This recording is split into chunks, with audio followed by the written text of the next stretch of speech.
Well, PayPal Venmo donations will be accepted for the tariffs tonight. It's part of business. What's going on, everyone? IRP 232. Late week switcheroo. That's fine.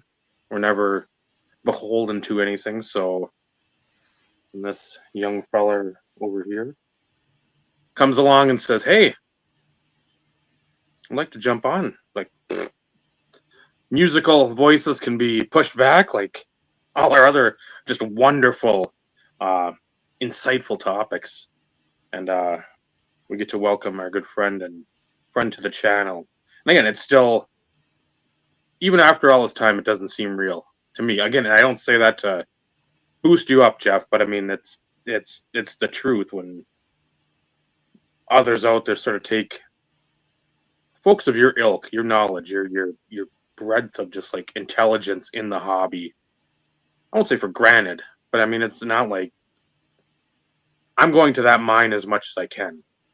So when you're like, "Hey, I want to talk," let's roll. So Jeff Morris is here tonight. Vincenzo, hard at work, saying he's done with work and now he's back at work. And then Steve, of course. I'm top loading cards for your Christmas package. Shush. I hope they're Game Gear. I hope they're non-existent. Yeah, I hope they're invisible. Well, they're acetate. They're sort of invisible. Acetate? Yep. Didn't know That's acetate. my was acetate. invisible. That works too. That'd be a great T-shirt. Oh, and just in honor of the show, and again, thanks for having me with you guys. And I love coming on with you guys because I consider you guys friends and family, and I just love what it's just fun, But in honor, I got a Dave haircut tonight, so I can't grow that. Facial hair for me looks like a soccer game. There's 11 hairs on each side. Some stand up and some fall down. But Yes, but for good reason, though, Jeff. yeah, exactly. For good reason. Yeah, well, mine was I was getting tired of hair. It was becoming annoying, especially with sandflies out and or the black flies, as other folks call it. It's like or gnats or something of that ilk. It's like, Yeah. That's Both heads looking good. Of course, you went like almost 2 years during COVID, and you're complaining now. Like, wait a minute, I'm confused. I complained the whole time during COVID that my barber was sick. Bullshit. People hated it. I hated it, but it was just like, when are you gonna cut your hair? Well, guess it's going on another day. So, like, no offense, Dave. Like, just get in front of a mirror, buy yourself some clippers. You could have freaking done it yourself. I've done that for like 25, 30 years. I'm more referring to the situation during COVID. You I've in a period of time, and then you I've had clippers, the same pair, for about 15, 20 years. I just didn't do it because, again, it irritated people. And I'm known once in a while to. It didn't irritate me. It's just it was extremely unusual to always see you with this flowing lock of hair. It was I grew my hockey beard out for the hockey season. That's what it was. But it was hockey hair. Yes, or something of that. Something like it. Ay. Do you ever go to a restaurant for lunch and you're eating lunch and your beard gets like all of a sudden you see the tip of it's in your tomato soup, or you go for breakfast at Denny's and you get scrambled egg in there, and like, does that ever happen with that thing? What do you think? Hard yes. I can see more often than I want to admit, because there's times when I'll be like done with something and just be like this and be like, huh. Hey, Vinny, what did you just show? Was that the T-shirt? Was that Paris Saint Germain? No show champions. Oh my goodness! Because you said Sudbury Blueberry Bulldogs. Yeah, that's right. I wore that for you. Hey, you know what we can talk about tonight too is Terry Ryan. is becoming a big star up here. Yeah, he's and awesome. what a wonderful guy, and I would love to connect with him. But he's one of the he plays the guy from Newfoundland. Hitch. Yeah, in the show, and he was a first round pick from Montreal. From the Canadians. And when he was in junior, if you get a chance, I know it's kind of hard to kind of transition from collecting and sorting cards to reading a book, but Terry Ryan is a great writer and funny as hell. He's actually a comedian and actor now. And he wrote, shut up. Your cat wants some attention, Jeff. Yeah. Like, show him some love, man. Where's my Nerf gun with water?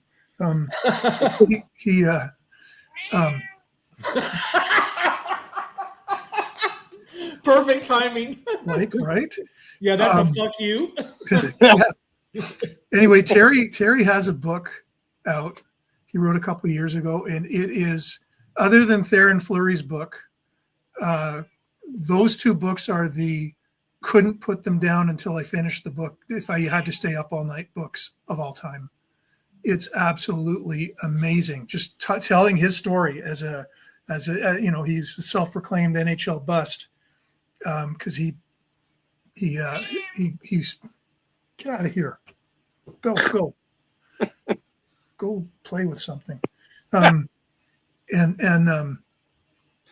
But his it's just a fantastic book. And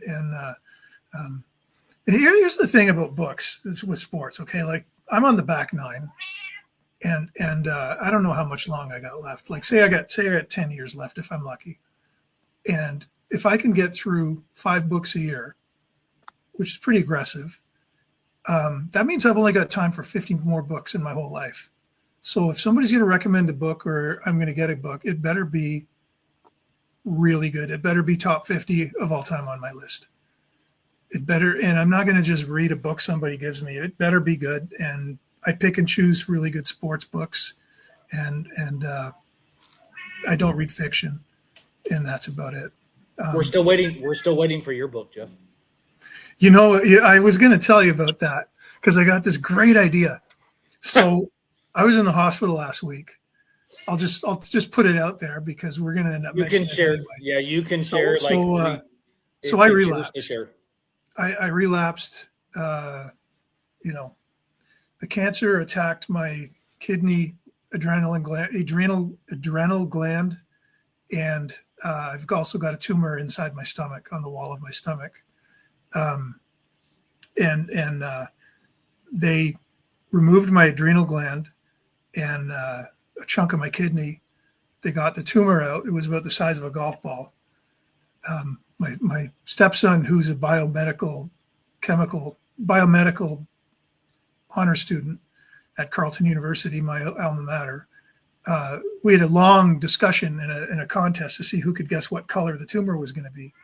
And he thought purple, and I guessed yellow, but it was kind of tan. So I think I win that one. But anyway, the original idea for my book, which I'm about 2/3 done right now, is I had to put it on hold because the last 6 months have been sort of cancery, new word. But I want to put, like I played semi-pro football for years, and I want to put a piece of game used jersey on the cover of my book. I want to have game worn author jersey. I want to have patch books. I want to have like regular books. If there's a shield, I want to make that a 1-of-1. I want to get somebody to grade the books.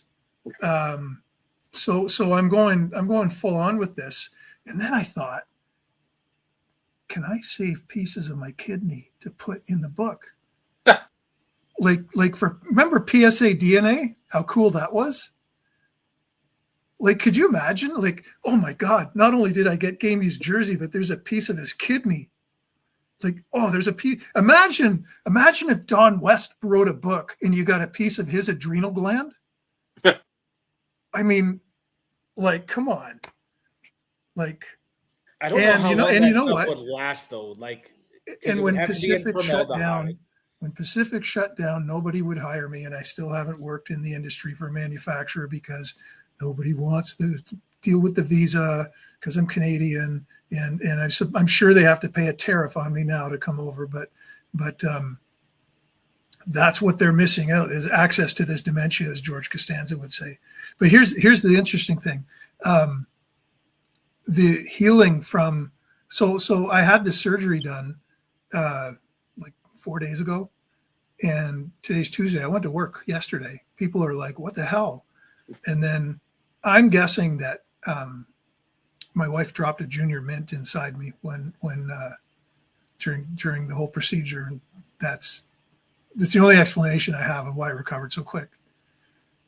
It was either intense prayer, which happened, or junior mints. It's got to be one or the other. If you don't get the reference with the junior mints, for God's sake, get on Google. Yeah, that's my idea. The book, by the way, when it comes out, is going to be called Junk Wax, Crunchy Gum, and Graded Rookies. And there's going to be lots of fun stuff in it. So I'm not quite done yet, but once it's done, then I've got to find a publisher that will do Game Use jersey covers. That's going to be the challenge. Well, make sure you continue to keep us posted, because we'll be one of the first people to buy it. Oh, absolutely. The only thing I request is I want mine autographed. Yeah. That's all I ask. And at some point, hopefully we can figure out how we can meet up somewhere, and actually, like, instead of shipping, like, we can like meet up. And yeah. Because that would be the ultimate experience. Things need to improve, of course, as you very well know. But on the flip side, you did mention the whole nobody wanting you in the industry because of the whole visa thing. But let's put things into perspective here. So I work for a telecommunications manufacturer. Okay, that's what we do. Unified Communications. Okay. Web conferencing, so what? Like, you don't need to physically be somewhere in order to be a part of a manufacturer. You can do everything via conference call. They have whiteboards. It's not like you can't spitball ideas and all that other kind of crap that you would do in a freaking conference room on a whiteboard. You could do it all via phone, via conference, and Zoom or whatever. Nobody would know the fucking difference. Just saying. So for any manufacturer who still refuses to bring on your genius, they're just dumb. Well, it's funny because timing is everything. And I remember, Mike Kramer and I have had a lot of long chats in the last few years. And Mike says, he hit the nail on the head. He just says it's timing, because every single company was downsizing for 10 years. Mm-hmm. And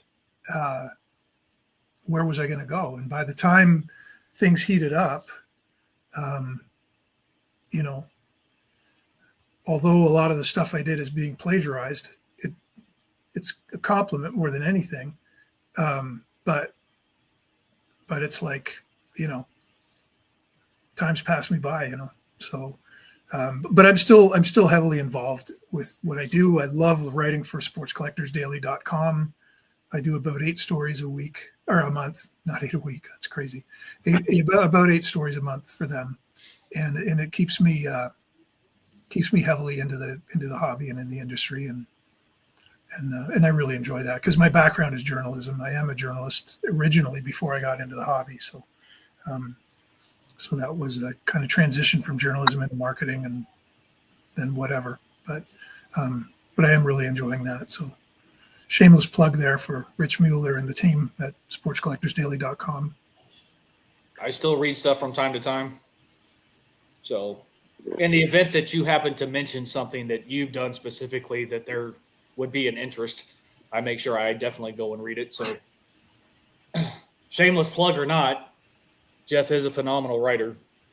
And no, I'm not kissing his ass. He's a phenomenal writer.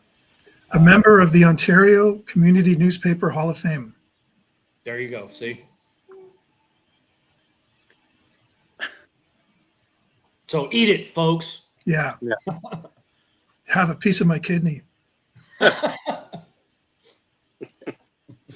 Stick it right up your starfish.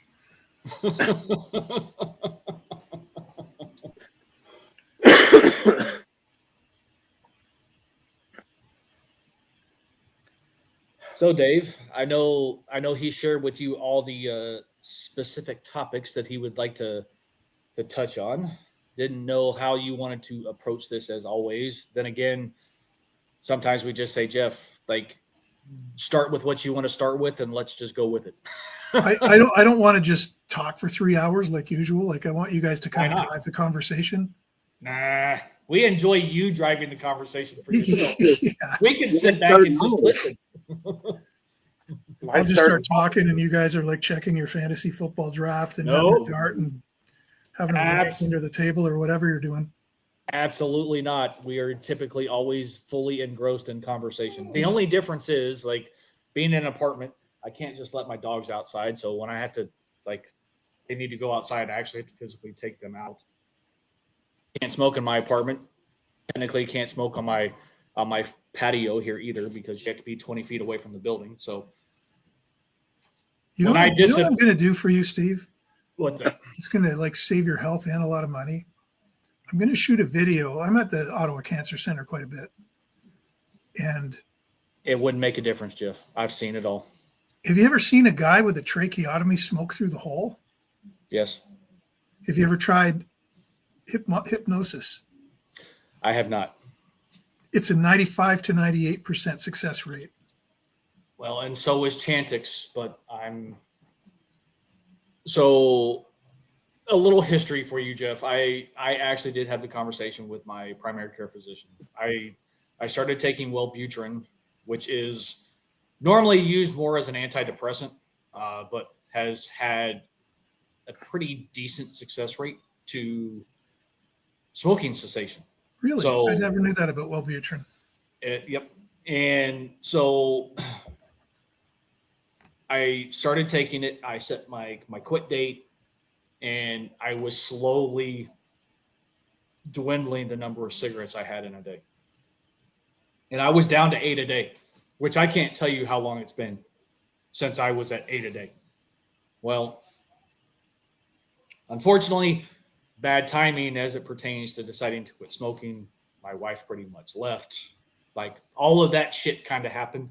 Yes, it's an excuse, but it was like, okay, I needed something to, like, just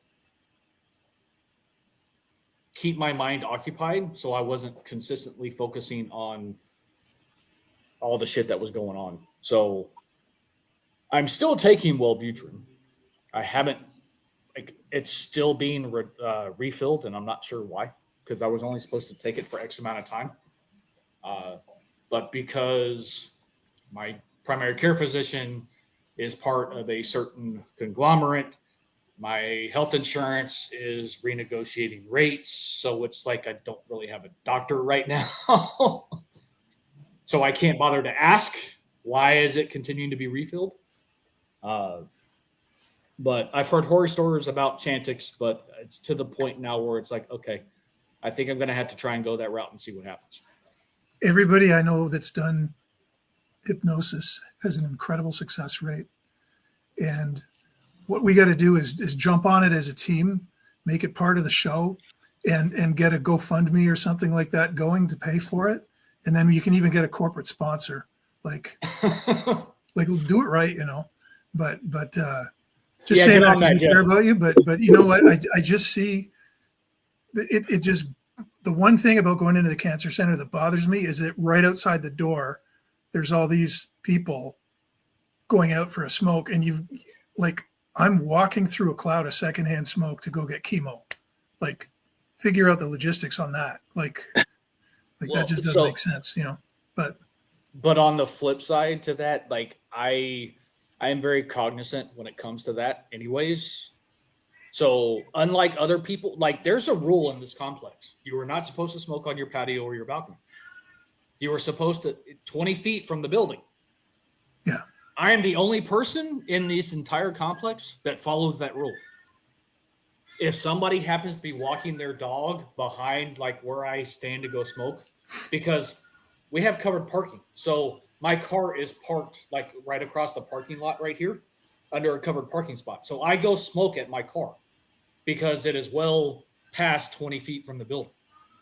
If there are people going to their car, if there are people walking like from their car, walking their dog in the little, like I pay attention to where my smoke is going and I divert. Yeah. Because even as a smoker, I can't stand having secondhand smoke blowing in my face. Go figure. I hate it. It drives me nuts. It actually pisses me off. And I'm a smoker. If I can pay attention and be cognizant to other people around me, I expect the same from other smokers. Like if I was there at your cancer center going in for chemo, like all the others, I would be nowhere near the freaking front door. That would be a guarantee. You're a walking juxtaposition on that stuff. But I think would it be cool, and that the hobby relation to that is obviously Rogers Hornsby. But what's the guy? Sorry, I'm brain farting, but the guy that always comes on with you guys, the Packers fan. What's his name? Michael. Yeah, you should get Michael to dress up in costume and be a character. Like he can be Ty Cobb one night, or he can be like you have discussions about the hobby in certain eras, and he can be like a guy from that era. Like okay, with us tonight is Vince Lombardi, and he'd love to be Vince Lombardi. Like he'd be all over that. He could get the accent down and practice, and then you could talk about the rookie cards of Jim Taylor and Paul Hornung and stuff like that. Like, see, just saying, Bob, we could get to do that. Yeah, like Bob would sign up for that. That'd be fun. That'd be fun, and then ask the guys about T206 and why they didn't mind being in cigarette cards and why they wanted out. Like, Bob, if you're watching, start thinking about it. Right. He's got a total IRP boner about thinking about that. Like, no doubt. Apparently, Jeff has never seen the show. What was it called? Him and Stove. Oh, Cardboard podcast. The Cardboard podcast. As in like boredom. BORED board. Oh, yeah. No, I never. Together. Oh, it's comedy gold. Mind you, having an adrenal gland taken out last week, maybe that's my speed now. It is the driest humor, like the Sierra Nevadas, but I just sit there in the middle of the night. My wife's like wakes up. What are you laughing at? I said, well, it's either our group chat of people, or it's watching one of those old videos, or Dave running around farting and in the bathroom.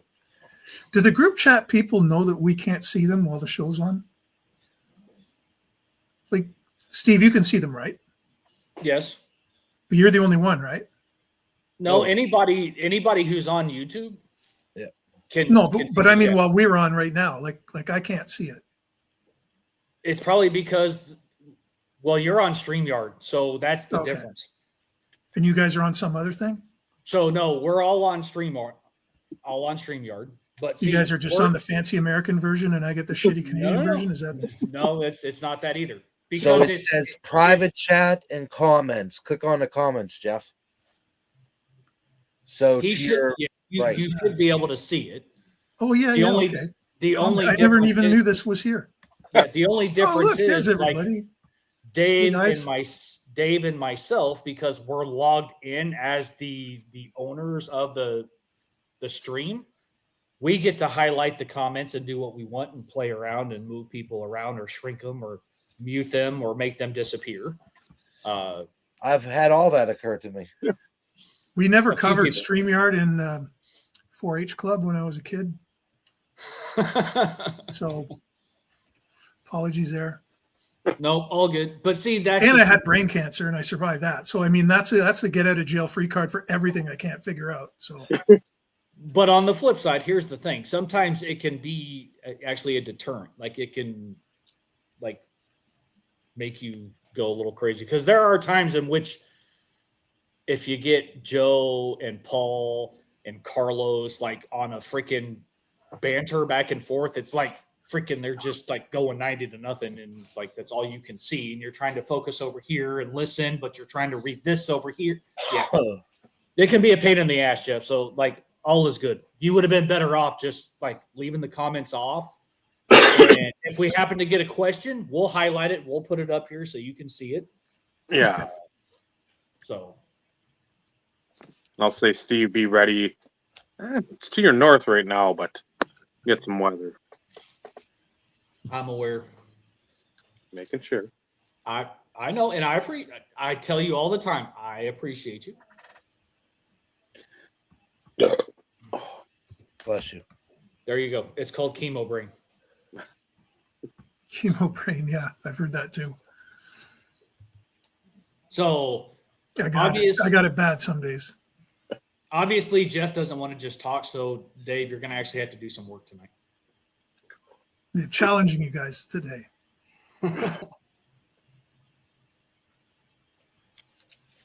Don't talk at once there, Dave. I mean, damn. Just pump your brakes here.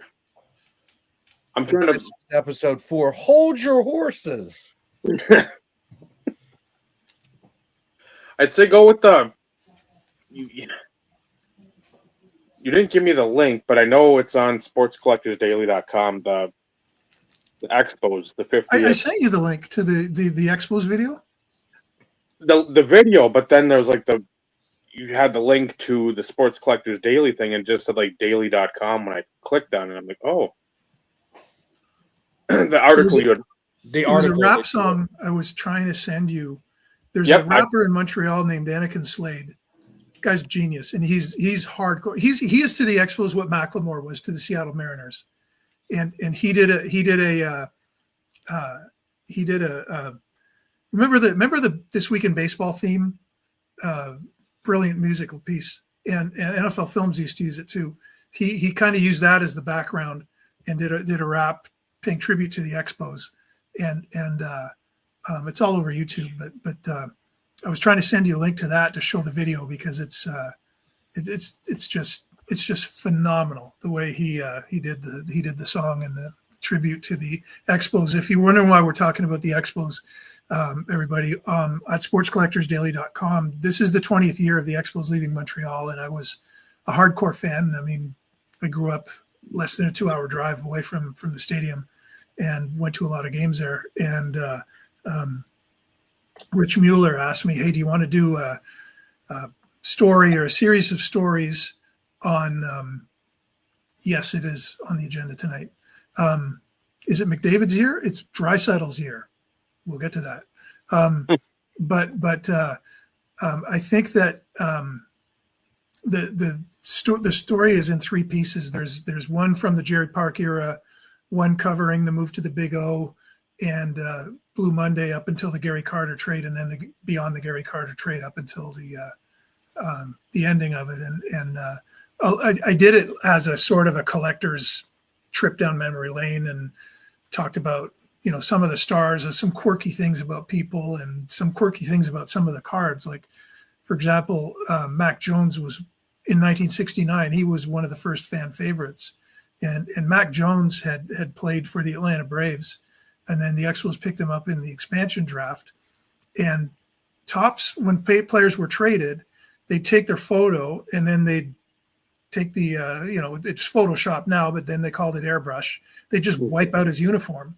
And what happens was some of the guys get their uniforms wiped. If the negative accidentally is upside down, there's no logos or team names to reference.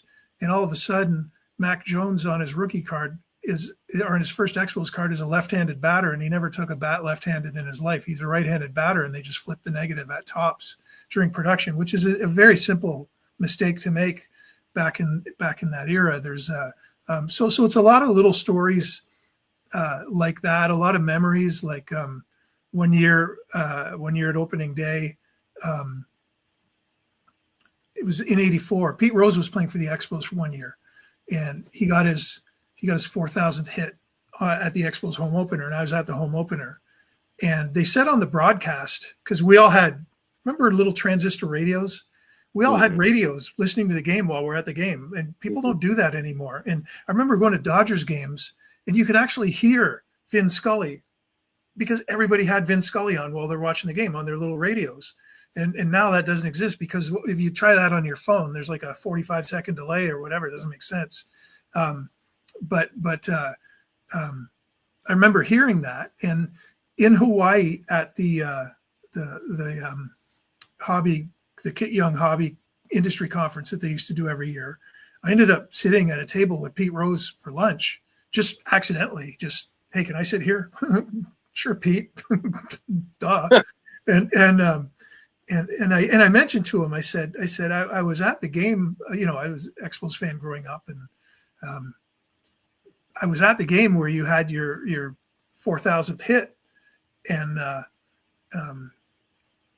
he was like bang on. He's like, yeah, it was a 1-2 pitch. It was I was batting right-handed because Jerry Kuzman was pitching for the Phillies that year, and he was on the mound, and he threw me something low in the way, and I just put the bat on it and got a blooper out to right field, and it was a double. And like, he remembered the play like it had just happened. And this is somebody randomly bringing up one hit 30 years later. And then I said to him, yeah, and wasn't that your 1,000th extra base hit also? And he said, no, actually, that's a big misunderstanding. It was my 1,082nd extra base hit. And my 1,000th hit was before, and he told the whole story about his 1,000th extra base hit. And it's like, this guy, like he is just so in love with baseball. And I mean, he probably remembers all 4,000 of his hits. And it was just amazing to hear him talk about that. And what do you guys think about him being reinstated, by the way? Long overdue. All for it. Here's the problem I have with it. I mean, I love the guy and I want him in too, but and people will say, well, yeah, but he bet on his own team. Well, you know what? Sure, he bet on his own team, but if you know on Monday that you're placing a bet on your team Tuesday and you've got a 3-2 lead, are you going to put your closer in, or are you going to hold him off till the game you're betting on? Like I think that can interfere. Maybe it didn't, maybe it did, but it can interfere with how you manage a game leading up to. Do you rest a guy for a day, give him a day off so he's fresh on the day you're got some sweet action going on. So that's the thing I'm trying to get past with him. And with Shoeless Joe and those guys. I wish somebody too somewhere, and again, in this information age, in this like stat driven, like to the middle of earth, if somebody has somewhere like the book on Rose and where he bet, what games he bet on, and then you could go back through like the play-by-play from that game to see what the bet he had on the game was and how that game transpired, and sort of go like find the apples situation where like, okay, this is a game he didn't bet on, but here's sort of the same sort of scenario that was playing out in that game. Can we find something in there that is like a definitive, like again, Randy Myers was, I think, with the Cubs at the time and then went to the Reds, or vice versa. But it's like, let's say that was your closer. You're not using him, but then you're putting in Joe Schlub instead. It's like, well, then that becomes troublesome, because it's like, no, that's obviously not somewhere where that's got to be wrong. So then where you say that what you just had for the comment about Rose, like what he did in regards to the betting aspect of the game, was it just a straight bet? Like, hey, we're playing the Padres. Eric Shaw, Tony Gwynn, Rigetti, Lefferts, whoever, they're going to take us apart. I'm betting we score 4 runs, 4.5, or the over under, whatever it is. But I mean, I'd love to see some sort of like deeper analytical dive for that. I wonder even in that era if like they didn't have the parlay bets that we have now. No, there won't be that. Like a I prop wonder bet. even if they had over under that back then. Yeah, that'd be something to like dig into too. Like I don't know what, because again, I remember, and I don't remember when I started noticing it in like the newspaper and like what the fuck are all these other numbers? Because again, you'd see like Steelers 8-point over the Rams. Okay, I understand that, but yeah, when it has like for baseball like plus 155 or whatever, or if that's hockey. One of them's got like something goofy and but like Do you baseball. know? Do you know what those numbers mean? Do you guys know, like the minus and the plus? I'll explain it to you. This way you'll know it. So the favorite is a minus, and the number is how much you have to spend to win $100. So if it's a minus 125, you've got to drop $125 to get $100. The underdog is a plus, Mhm. and that's the number of how much money you will get for a $100 bet. So if it's a plus 150, you're going to win $150 on a $100 bet. So that's how the pluses and minuses work on that. Because I knew the minus was like the favorite and the plus was the underdog. But yeah, when I saw those other numbers, I'm like, I'm not. I don't bet. Obviously, I'm not going in my FanDuel account 8 times a day to check my over under on the. Don't lie, Dave. That's how you support your card habit. Bobby, that's brilliant. And you've seen how many cards I've purchased lately, so I'm going to rabbit hole on you here, Dave. Sorry, but Bobby Burrell, yes, the lunar landing was actually faked in Sudbury, Ontario, home of the Blueberry Bulldogs. But that's what Sudbury is famous for in Canada. That's where NASA faked the moon landing. Bobby, am I right on that? I got the chat on so I can see your response now. If there's any person, Dave, that can figure out what you're talking about Pete Rose breaking those date games down, it's Sarah Langs. okay. From MLB.com and MLB Network. She's an absolute freaking research genius. And I don't know how to put that bug in her ear, but Because that would that would be incredible to know that, because that's if she could show that look at the decisions he made, it made no difference. I'm all for it. And you know what? I'm all for having the guys that are juiced in too. I am all for it. I don't care, because when I played football, I mean, if our team bus stopped at the side of the road and everyone took a piss, there'd be a mushroom cloud and the weeds would be Hiroshima before everybody got back on and pulled away. Like,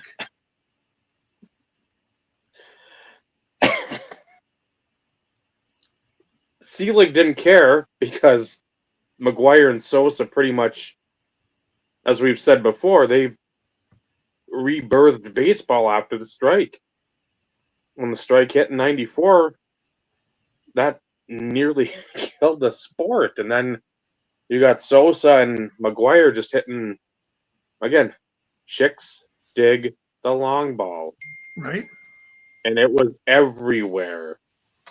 So you didn't give two shits if who was fucking juicing. It was great for the game at the time. Oh, God, it was brilliant. Chicks dig the long ball. And as a former punter and kickoff specialist, hold on a second. I'm getting something to show Mike Good here.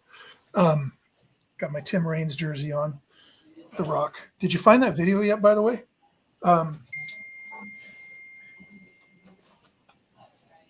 I could punt the ball 70 to 75 yards, and I could kick field goals over 65. And yeah, chicks dig the long ball. So if anyone ever thinks kickers and punters are at the bottom of the chick food chain, okay, this is an artist thing that I bought at the Montreal show, and it's done by a Montreal artist. It's numbered to 25, and it's drawings of the. I'm trying to do this right here. It's like looking in a mirror and you can't do something. Just put it right in front of your face, Jeff. Like that? There you go. Yep, Okay. there you go. And this is artist portraits of all of the members of the 1981 team. And I got this. It's numbered out of 25. It's a lithograph, and I bought this for like $20 at the expo last year. Dick Williams is in the middle, and it's got everybody, players and coaches. And this is a piece that I got that hasn't gone up yet. And one of my favorite expo pictures of all time. This is Steve Rogers, and an autograph print of him. And actually, my wife got this for me at Costco. Costco had for about 2 weeks a certified memorabilia dealer with a kiosk, and she wanted to get me something expos, and there was this Steve Rogers guy, and like, who's that, Captain America? Like nobody knows Steve Rogers is. Okay, there's one more. Just you guys talk amongst yourselves for a second. I'll be right back. I got to get something. This is really cool also.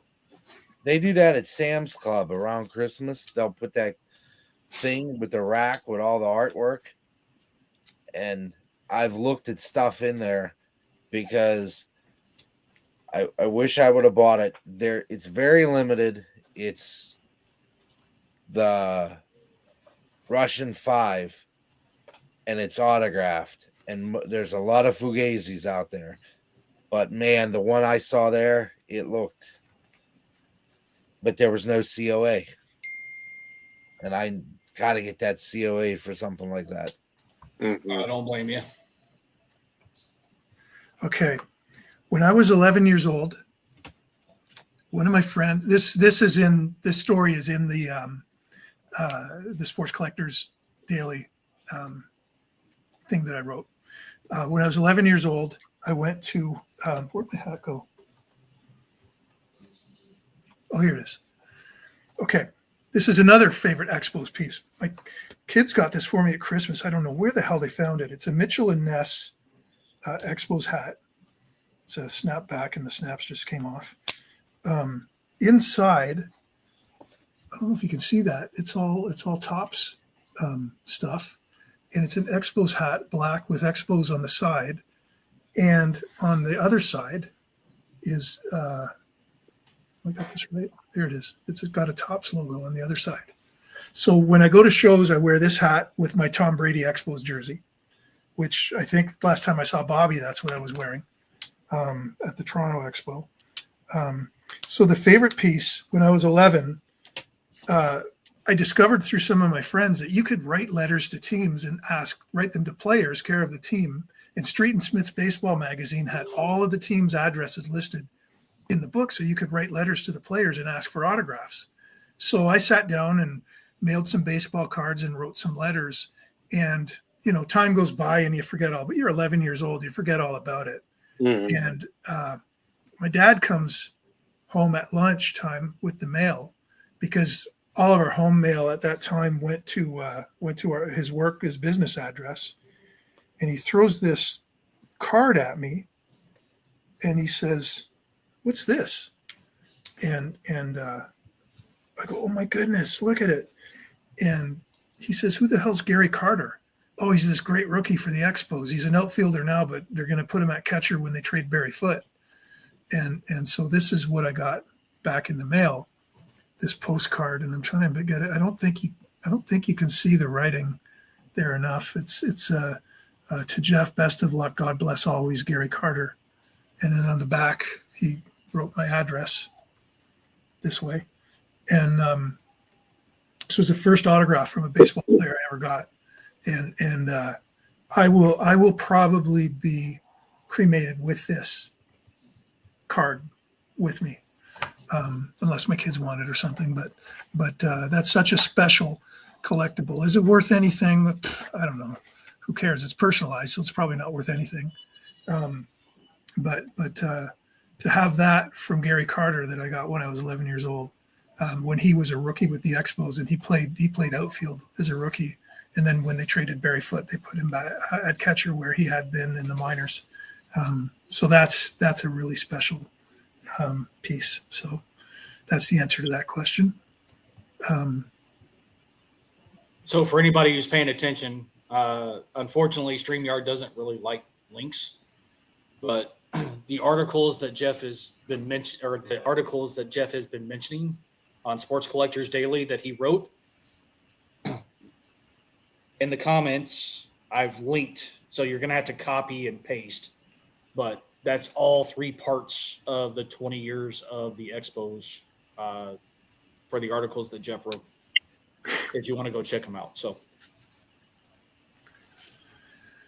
and I mean, the good thing about that team too is that it was such a. I mean, I saw somebody mention Coco LeBoy in the chat.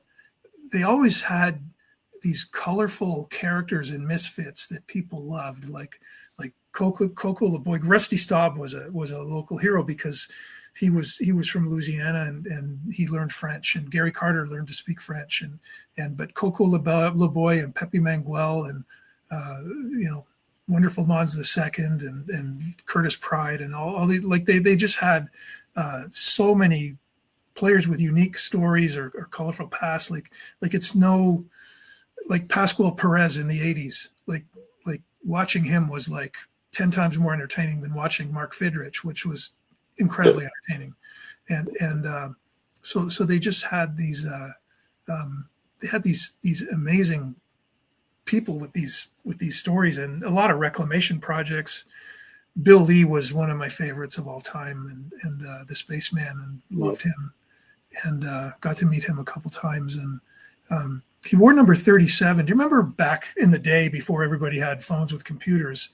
If you were really fancy, you had like a Texas Instrument calculator. Do you remember those days? Oh, If you write number 337 on the calculator and you turn it upside down, it spells Lee. So when Bill Lee found this out on a calculator, that's why he wanted to wear 37. And he actually turned down a deal. I read this. I don't know if it's true or not, but I mean, I read it in a newspaper, so I'm hoping that it was verified. But he actually got in a squabble when he tried to make a comeback with the San Francisco Giants because he wanted to wear number 337, and baseball wouldn't let him have a 3-digit number. And so yeah, there's just a lot of colorful things like that. And but the one thing I remember about being at the stadium is everybody sang, and it was a festive carnival atmosphere. And I mean, the Happy Wanderer, Valderi, Valdera, that was like 20 years before anyone figured in Boston to sing Sweet Caroline. And it was just a fun atmosphere. The 71 O-Pee-Chee baseball set, there was not a lot of Series 2 made, and that's why it's called the Monster. Series 1, 1971 O-Pee-Chee isn't too bad, but Series 2 was like one of the most ridiculously short printed baseball sets in the hobby history. Like it is impossible to put that together. So Jeff, I do have a question for you, because sure. I recall, and I'm speaking for myself, I would think that Vinny and Dave probably do, you mentioning and talking about the Brady Expos jersey. And it was around the time in which Bowman had put out the Tom Brady Expos rookie card. Did you ever pick one up?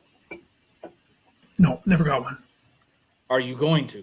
And no, I'm not talking about the autograph version. I'm not talking about the autograph version. Oh, the autograph, there's no way. Like, that's just not in my, that's just not possible.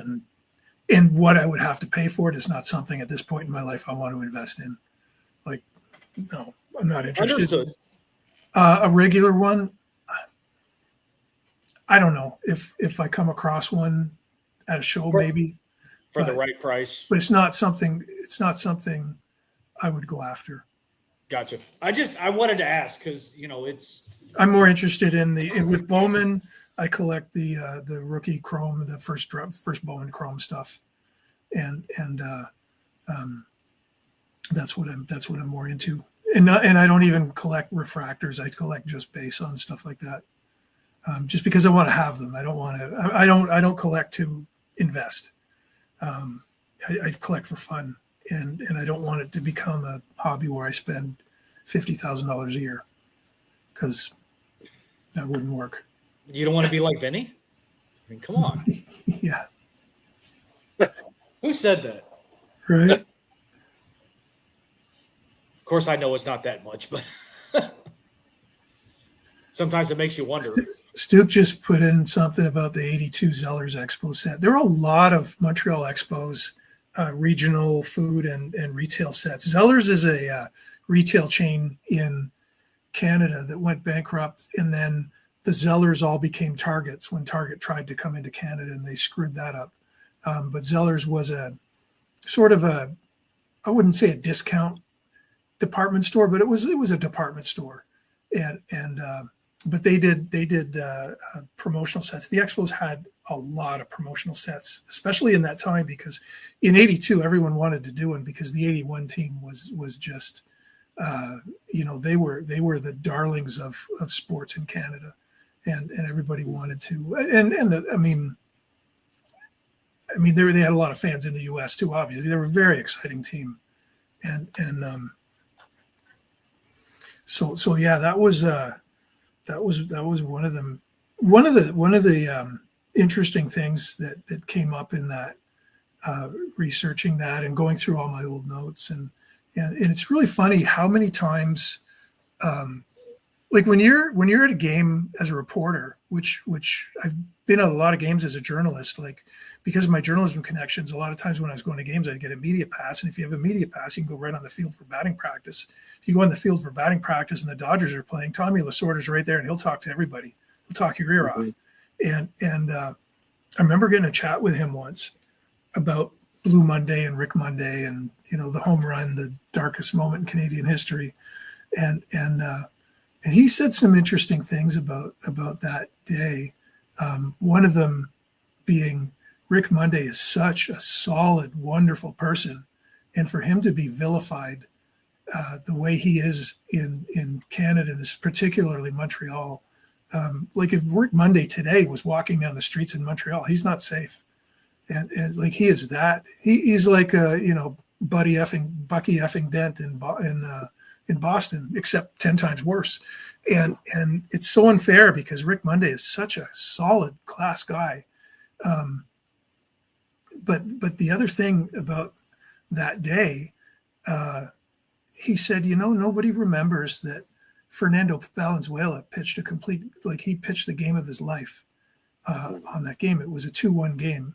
And Valenzuela and Ray Burris from the Expos went head to head the whole game until Monday's home run. And of course, the Expos put Steve Rogers, their ace starter, who's never gone out of the bullpen in his life.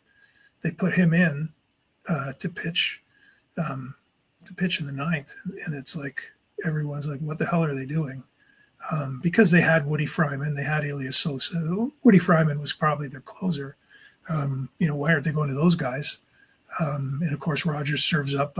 Rogers had probably one of the best sinkers or forkballs, whatever the term was then in baseball, and he served one up that just didn't move enough, and Rick Monday took him deep, and that was soul crushing for everybody in Montreal. Absolutely, for the whole country of Canada. The country in Canada stopped. It was a Monday afternoon. I remember at high school, like the whole school was watching the game in the auditorium on one of those little, those little TVs they had on wheels, like in school back in the day. Not like the fancy kids who can't write cursive got now. But yeah, like everything just stopped to a standstill in all of Canada for that game, and it was just a collective sigh when that happened. It was really unfortunate, but yeah, that was a great moment in baseball history. But it's tough. It's tough when there's a great moment in baseball history and you're on the wrong side of it. But that was an epic game, and so many stars that that are overlooked by that one moment.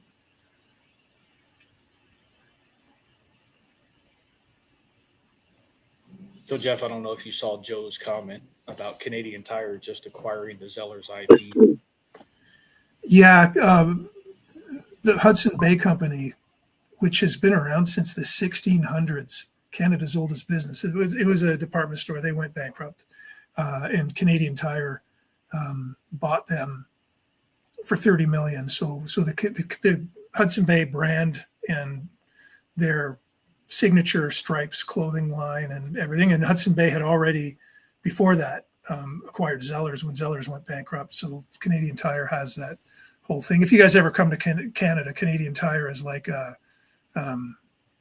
don't know what you would compare it to, because yes, there's an automotive section, but it's basically like a Walmart, but it's a little more hardware-y and sporting goods and kitchenware and less clothing-y than Walmart. But I really don't know what the comparison would be. Sam's, Costco, maybe.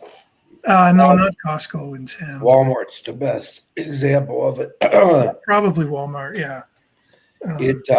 I made a pilgrimage just to go there to buy the OPG, the cards. Remember they put out that Canadian Tire set from OPG? I went there and bought 2 boxes, and I'm standing there, and they're like, "What is that dumb American doing?" I'm like, "I'm buying hockey cards. Leave me alone. Fuck your country." Then we went to Toys R Us, because Toys R Us only exists in Canada at the time, and C won her first tournament ever, and this had to be a while ago, and whatever year that set was, and we went. Yeah, I was like, it's around here somewhere, and I looked to my right. I'm like, there it is. We were in the Toys R Us, was in the mall, and then you stepped outside and it was right there. I keep wanting to say Bell Tire because that's a Detroit thing, is Bell Tire, but Canadian Tire was right there. And the comparison would be, Vinny, how about Ace? Yeah, it's like Ace on steroids. It's like an Ace meets a Walmart and had a baby. Kind of. It's sort of like the one year of Synergy that came out, and I mentioned on one of the episodes, I think it was a Christmas episode, I'm like, it's like the child of Jeff Morris, because it was your design that had that little circle with the person's picture in it, and Synergy did the exact same thing, and it's just a gorgeous card. But it was basically, I think it's 0203 Invincible. There's the gold, the silver, the red, the blue. The red and the blue are numbered. And then this had the 13 base card, and then the red codes, the purple, the gold. So it's one of the sets. I'll go grab it here in a minute. Mike's talking about Larry Parrish.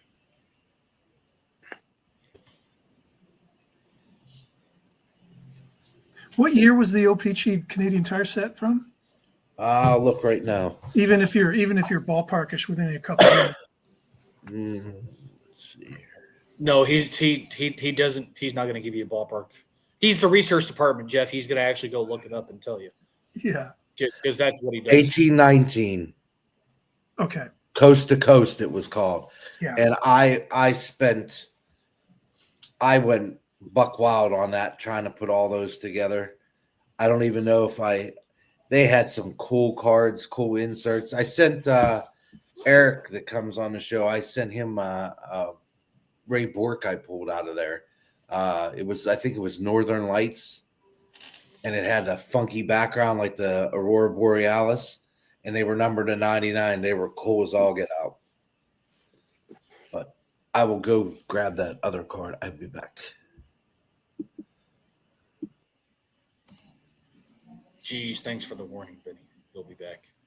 Huh. The only problem is oh no, he's still there.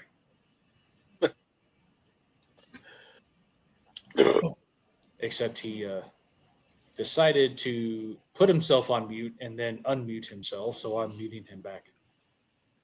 That's because I'm still standing here listening to you talk about me. As we would say at Expos games, j'ai besoin d'un autre bière. I need another beer. That's all right. I muted him again. At least I didn't put him in timeout yet. Handy having the fridge right here. I guess I'll go grab. The only problem is I don't have my drinks that close, but I'll go grab a beer this time. I'm not gonna have another Makers. I'll be back. But you can watch me. So what's going on here, Dave? Everyone just quit?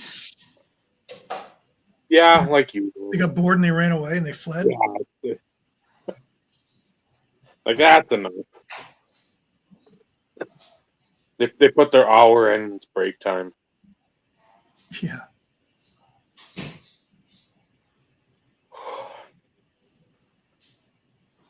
So what about What do we got as a brand there? What is that?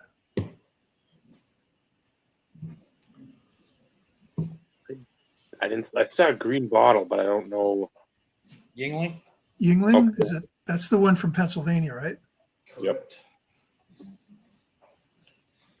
Texas is the only state west of the Mississippi that has it currently. Really? Yep. They were testing expansion, and Texas was their first choice. I'm not sure how well it's done, but a lot of restaurants put it on tap. Some have pulled it off tap. Some people still carry it in the bottle. Others don't. The time I I spent love it. playing football in Pennsylvania, it seemed that Yingling and Rolling Rock were the two kind of go-to beers. I don't know if Rolling Rock is from Pennsylvania. And that's the one I wanted to say Rolling Rock, but I'm like, fuck, I've never seen Steve drink a Rolling Rock. No. But that's the green bottle I instantly equate green bottles to for beer. So No, I eagerly anticipated when I actually found out that this was coming to Texas because for so many years, back in the early YouTube days, National, the guys who ended up going to National, all they talked about was freaking Yingling. yeah, the one They in loved Baltimore. Yingling.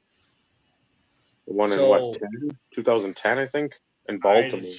I couldn't even tell you. But that's all that was talked about. And Constant. there was a time in which here in the U.S., you're not supposed to ship alcohol of any kind through the United States Postal Service. You can ship it via UPS and FedEx. It's allowed, but you can't ship booze via USPS. However, That's why they had Smokey and the Bandit.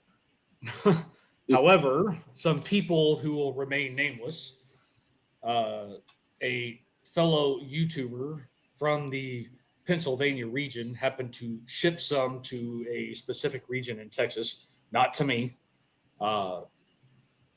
And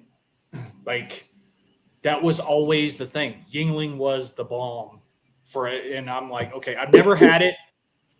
I've traveled to the East Coast for work, but I was never in Philadelphia or anywhere in that region, right? So I stumbled across, found out it was being the test market in Texas, and I constantly went to the store, or I had my wife at the time, or anybody I knew. If you go to the store and you see it, please buy me some because I have to try this.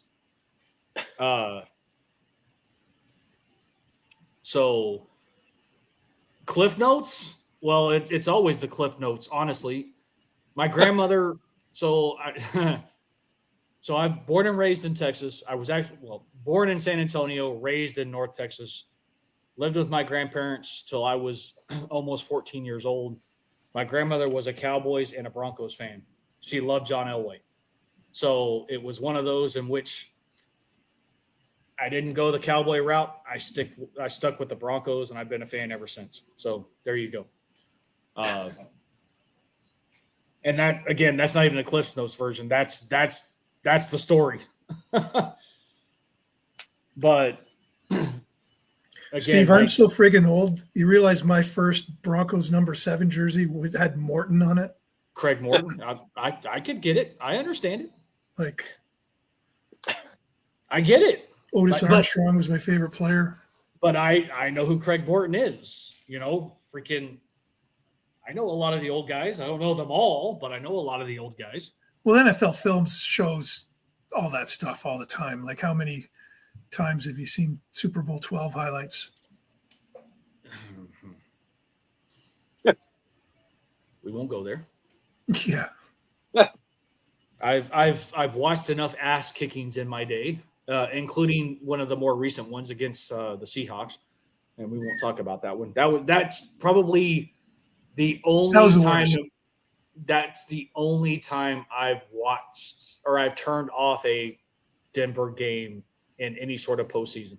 What about that one in the 49ers when it was like 55-10 or something? Like, I watched that whole game. I kind of just sucked that one up, but it's like, it's exciting that the Broncos are in the Super Bowl, but that's what happened. It's sort of like masturbating with a cheese grater. Like it's kind of wow. That's the only way you can describe watching that game. Actually, are you guys allowed to say stuff like that on your show? Yes, absolutely. I think that Seattle loss was worse because that was pathetic. And again, that I've sat through a lot of really bad losses, whether it be regular season, postseason. That one I freaking turned off. So here's a story for you. Next, I'll show you. It'll take me a while to dig it out. I don't know exactly where it is. It'll take me a while to find it. But next time I'm on, I'll show you. When I played my 100th semi-pro game, and when your season is 10 to 12 games long, to make it to 100 games means you're pretty much a loser that you're still doing this all those years, riding buses when you're in your 30s just because you want to play. But you love the game, and there's no minor leagues. I mean, the semi-pro leagues are set up like sort of minor leagues, but some guys park themselves there and get another shot. But a lot of guys are just hanging on because they love to play. So anyway, when I was playing for a team in Lockport, New York, called the Lockport Invaders, and we actually won a national championship.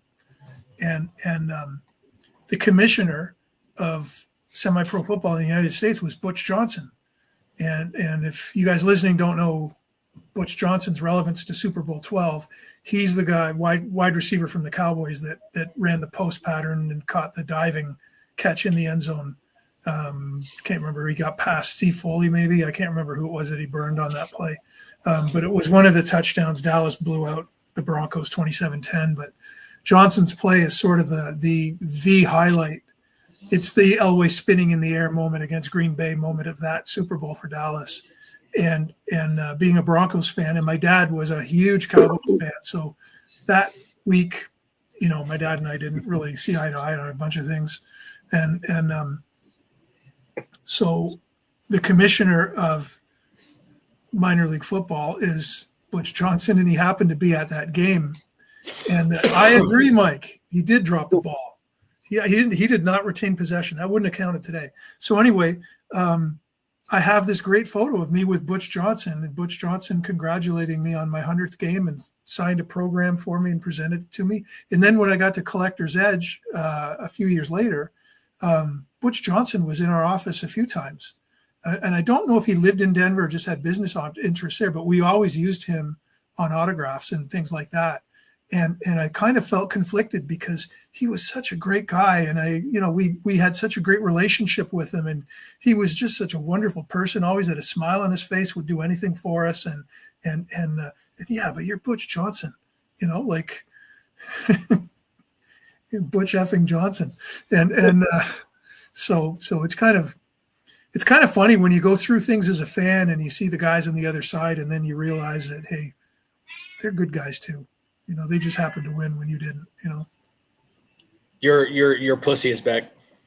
Yeah, I hear two of them. One of them's loud. They're out of sorts because I don't know if I've ever had my dog on the show, my little Yorkie. If I've ever picked him up and held him during the show. Raven, his name was, and he was very close with the cats, and he died in my arms a couple weeks ago. And he was my cancer therapy dog, and it was really tough. He was really sick, and he started having seizures, and he had an epileptic seizure and died right in my arms. And that's tough. That was more traumatic. Sorry to hear that, Jeff. That was more traumatic than some family members I've had pass away. Like you, especially when it's your therapy dog, you develop a connection, and then my dog dies, and a couple of days later, I realized, my God, I don't have a social life anymore because Raven's gone. And it's right. You don't realize the connection. So, but the cats and the dog, the three of them were together, they were all like siblings. And the cats for the last couple of weeks have been really out of sorts. And, I'm sure. Right? Well, they're all Bengals, of us.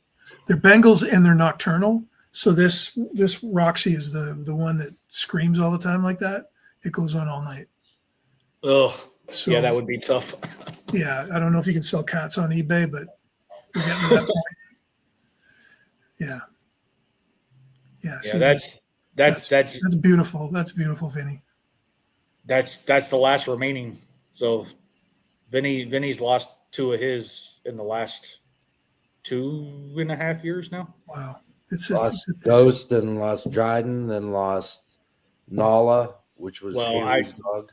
Yes, but I was referring to those that we knew that lived in the house that we saw and knew of. So yes, I've got Charlie laying down right here, and then I've got the old man trooper over here. Yeah. So yeah, I got the dogs and the kid. Go figure. Yeah. You won out. Do what? You won out. Huh. First and foremost, kid made the decision. Where Laura is currently staying, the person she's living with or staying with doesn't do big dogs. So there wasn't a choice. It was either find a place that I could make sure I had both my dogs, or live out of my car, because we weren't getting rid of the dogs. How did it work out with your collection? That's a topic, nobody really talks about it, but it's here. You got everything.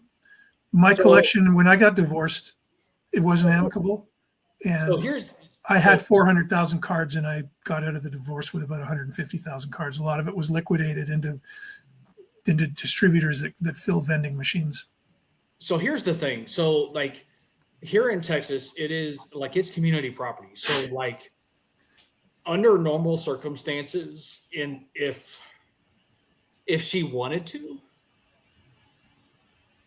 she could technically go after a part of it because it's community property. Although the vast majority of it was mine long before she came into the picture, which doesn't matter in the state of Texas. It's no different. My 401k, technically I should have to split with her. Same thing with hers. But all this being amicable, it's your 401k is your 401k. My 401k is my 401k. Any of your collectibles, it's yours. Any of my collectibles, it's mine. Period. But keep in mind, we also haven't filed for divorce yet either. We are currently living apart. We are separated. And even if we do, it's not something that's going to happen tomorrow or next month or later on this year. I carry both my wife and my son on my health insurance. Both of them have seizure disorders. Ooh. Laura lost her job in December and is currently on unemployment and has yet to be able to find a job. She can't go without insurance. Same thing with my son. He's my stepson. I raised him since he was 4, so I call him my son. But from a legality perspective, he's not legally mine. So if Laura and I divorce, I can't cover either one of them on insurance because we don't live together. If we live together, it's domestic partnership. All of that kind of goes away, blah, blah, blah. But so like neither one of them can go without insurance. So that's why there's no rush to file for divorce. Until they can get insurance on their own and all is good, I'm not going to put them in a position to where like I'm not doing that. One of the interesting hobby stories about divorce in Texas, and I don't know what the stats are now. I'm going back 20 years to back in the day when I was still relevant. The 2 most expensive divorces, as far as money involved in the tens of millions in Texas history, one was Anna Nicole Smith. And number 2 was Ann Blake, who owned Playoff. Because Ann Blake had, and her husband, I don't know if it was just Ann or whether the husband was all. It was before I got to Pinnacle, but they had worked for, they had developed the lenticular printing technology that Optographics was a division of Pinnacle that's still operating. But all of the motion cards, the 7-Eleven Slurpee discs and all that, that was developed by Ann Blake's company. And they were massive. And I remember reading about this because Ann started Playoff after this was all over. And then, of course, Playoff swallowed up Pinnacle, the brands, not me. And I went to Collector's Edge at that point. And then Playoff also got all the Pacific brand names, which Pacific became Panini because Panini bought out Pacific. And I always find it interesting looking at what Panini does because there's so many really cool things we did at Pacific and that they haven't even touched with a 10-foot pole. And same with some of the Pinnacle stuff. And they won't get to, though. Well, you know what? I mean, nobody that's there really nobody there has a real full understanding of what went on in that company's history, and you know, you're trying to recreate things, and there's so much there for them, for the taking, but anyway, it doesn't matter. But yeah, that's. I always think about that, and when you think about the divorce and hobby, and Ann Blake is such a wonderful person, and you don't like to see anybody go through that, and you know, mine was difficult, but it could have been a lot worse. I've seen a lot worse, and right. So, and of course, you know what I always used to say when I was going through it is, you know, why divorce costs so much? Because it's so damn worth it. Exactly, yeah. So.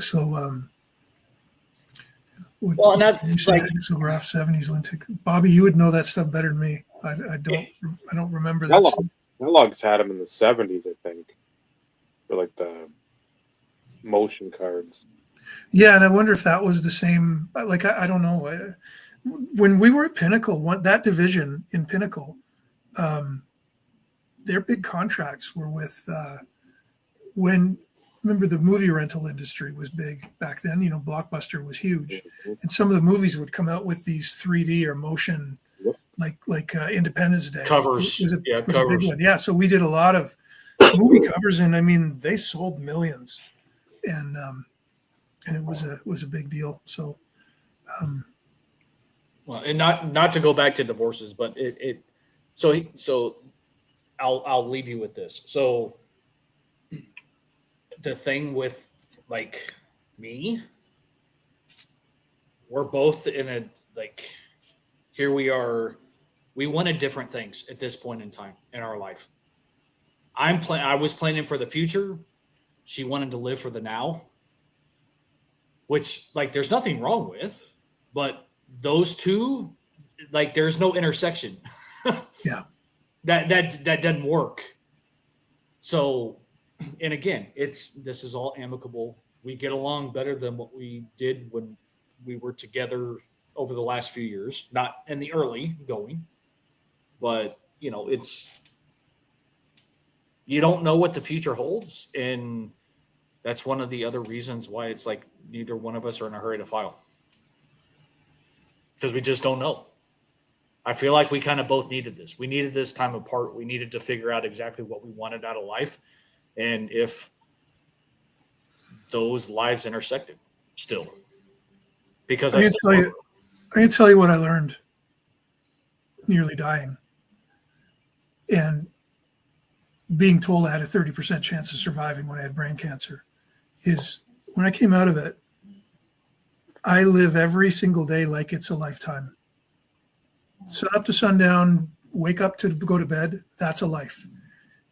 In your life of that day, do something for someone you love, do something for someone in the community or for the community, do something for yourself. Accomplish those 3 things every day, but focus on this is your life. Yeah, it's nice to focus on the future. You don't know what the future is. You never knew. You never knew in February 2020 that we were going to be shut down for 3 years from COVID. You don't know these things. I always tell my wife, I won't even buy green bananas when she sends me to Costco because that's like so far in the future to me. I live today and now. And if you lose sight, I'm not saying don't prepare for the future because you've got to be responsible, but focus on now. Focus on getting the most out of life. Now you can still do that while preparing for the future, but don't sacrifice too much that you can't enjoy the now. And there's got to be a blend. And if that's the thing, there's got to be a common ground there. And did you guys do therapy or anything like that, or like this had been brewing for quite some time? Yeah. If I'm being honest, it's not, to put things into perspective, it's not that we didn't look to do things. That's not what I'm getting at. It was to the point of where the now was too excessive. Like it was making things difficult financially. So in those situations, it's like, yes, I'm planning for retirement through 401ks and stuff along those lines, but it's not to the point of where it's like, no, we can't go do this because we need to focus on this. Yeah. Things just didn't intersect. It just like they kind of did this, and there was no talking about it. There was no common ground. It just, for us, it was the right thing to do at this point in time. And I don't know what tomorrow brings. We'll see. You know what they should have? They should have, how they have the Yankees have a cruise and the Dodgers have a cruise and there's 80s cruises and stuff like that. Get together with Carnival, have a 401k cruise where you get to go on a trip, but all of this money you spend on beer, like some of it goes back into your 401k. That'd be nice. Instead of spending that money on bringing celebrities in, have the cruise line take some of the money you spend on their ship and put it back in. Imagine just how that would cost them more money than what it would be worth. So they would. Yeah, but they could work it out so that they could make their cut too. Well, you would think, but then again, at the end of the day, it's all about making money. They don't want to make somebody else money. Come on. Yeah, but if they did, imagine how many people it would. Oh, I'm sure it would change the dynamic quite a bit. 100%. I mean, if you're spending all that money to bring a bunch of Hall of Famers onto the ship, why not take that money and make something okay, everything from the casino in a couple of nights goes to register your 401k with the ship before you go on, and then they deposit money into it. I'm just saying, there's got to be something like that. You know what I always wanted to do at Pinnacle? I had this great idea that, of course, never happened. But I always thought, it'd be really cool. Hold on. Before you say anything, are you sure you want this out there? Because you don't want somebody to steal your idea, Jeff. Who cares? People do happen to watch this and steal shit that we talk about. That's the only reason why I'm saying it. What am I going to do with the idea? I don't run Pinnacle. And you could sell it to Upper Deck. You can't sell anything to anybody. I mean, you know what? You could. I'm yesterday. Hey, I'm trying to help you out here, Jeff. I know. I appreciate it. But I always wanted to like say, okay, here's the deal. Make something in the warehouse, wall it off or fence it off or whatever, set up a bedroom suite in the warehouse. And if you're a collector, you can book a weekend or a night in the Pinnacle warehouse, and you have your choice of like 6 wax boxes or something like that. And you can sit there and watch sports on the big screen, and you can rip packs all night.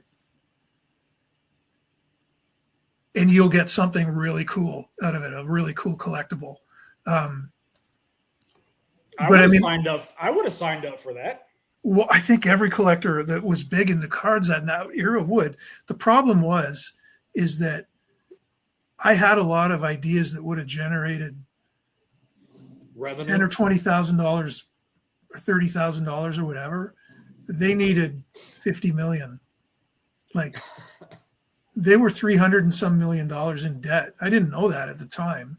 So it's like, oh yeah, that's great. Holy drop in the bucket, Batman. Like it's just, you know, it didn't make any sense, but I always thought that was a cool idea, because if I was a collector and it's like you and a buddy can go and have a suite in the warehouse and you get your pick of, okay, you can, out of these 12 products, you can pick 8 boxes or whatever to rip.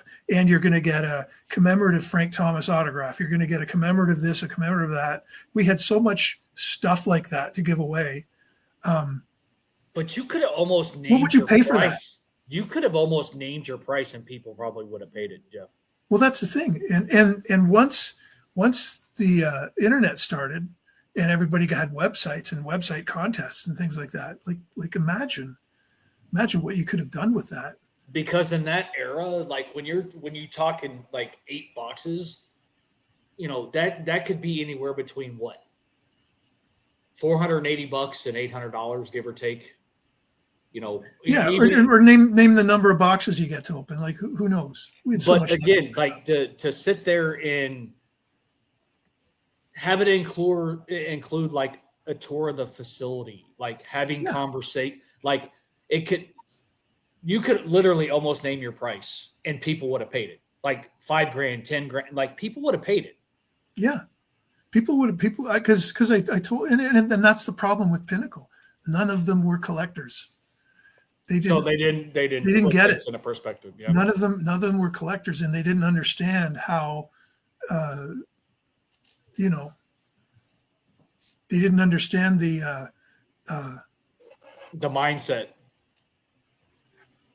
Yeah, like they didn't understand what gave people the hobby boner, and that's how far they go and like the lengths they go to get a collectible that they really cherish, worship, desire, or the experience, because like, and I'm speaking for all of us, you know, the fact of, you know, first and foremost, and yes, I'm going back a ways, having you on for the first show and just like being awestruck by the wealth of knowledge and what you brought to the table and the conversations and the stuff that we took away from that conversation.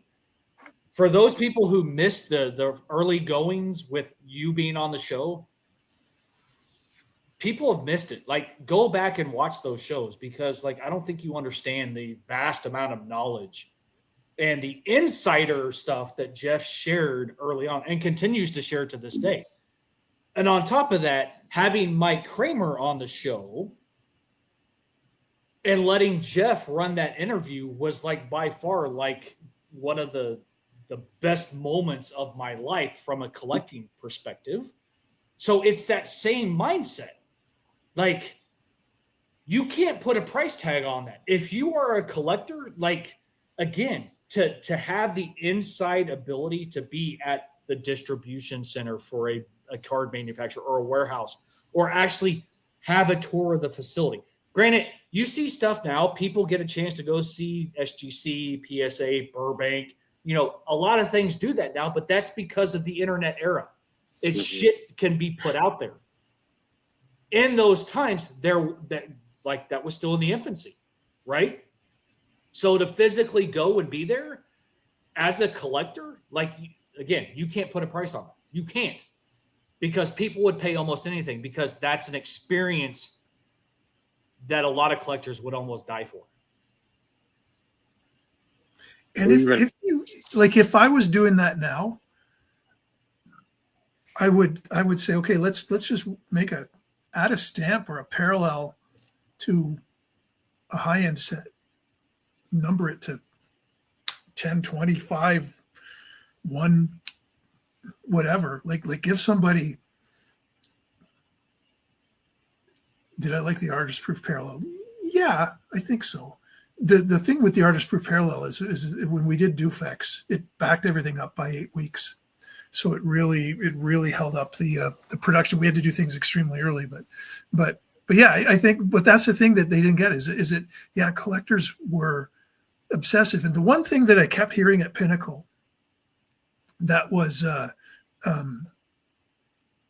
don't want to say frustrating, but I mean, you've got a bunch of marketing executives who love sports, but they're not, you know, every now and then they'd buy a pack of cards or whatever, but they were never real hardcore collectors.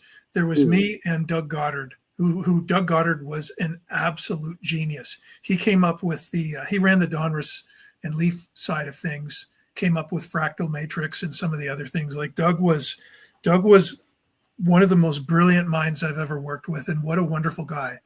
And then Tim Franz came on, and Tim still works for Topps in the sales department.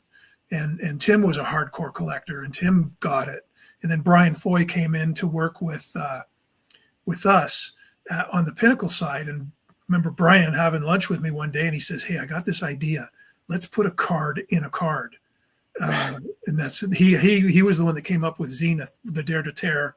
Do you rip the card and get the card inside, or do you keep it as it is? And that was his thing. So by the time we had real collectors in place, it was way too late. And that's why the one thing we kept hearing though was the comparisons on all the meetings and on the video screen and on the pie charts and whatever. We were always compared to toothpaste. Sports card industry was $1.3 million at that point. Toothpaste was $1.3 million. And they didn't understand that toothpaste is a necessity.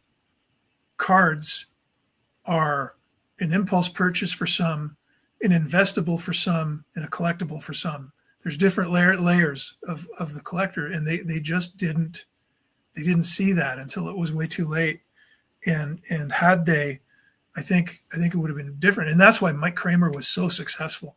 If, you know, I talked about books earlier, anybody that listens to this show, if you have a chance if you want to learn about the hobby and know, the best book on sports cards ever written is Kramer's Choice, the book that Mike Kramer wrote. See, Vinny just left. He's going to Target to try to find it right now. And if you can read that book, it's the whole history of how the industry developed, because Mike was in the middle of it, and he was a big player. He was a key player in that era. I mean, there's Cyber. If you're doing the Mount Rushmore of the hobby, there's Cyberger, Mike Kramer, Ken Golden. That's the book there Dave's got, and then pick whoever else for the next guy. But that's the best book. And Dave, I don't know. Am I accurate? That's the best hobby book ever written, as far as I'm concerned. Yeah, it'd be tough to even think of a second one, just because, again, Kramer and what he talks about and just his brilliance and ingenuity and like being innovative in the hobby when, again, there's a lot of stuff going on before that. But again, this was somebody that you've mentioned before too that would have how many cards, and he'd be the guy that you'd write the letters to in like the 80s to try to fill with sets. Yeah. So I mean, it just wasn't somebody that had a bunch of money and wanted to blow it. This was a true hobbyist at its at the ground level. So yeah, you find that book somewhere, buy it. You will not be disappointed. And if you are, that's more of a reflection on you as a person, and not the book. Mike's wife Cheryl is one of the sweetest, nicest people I've ever met. And there's a part in the book where Mike talks about on their wedding night,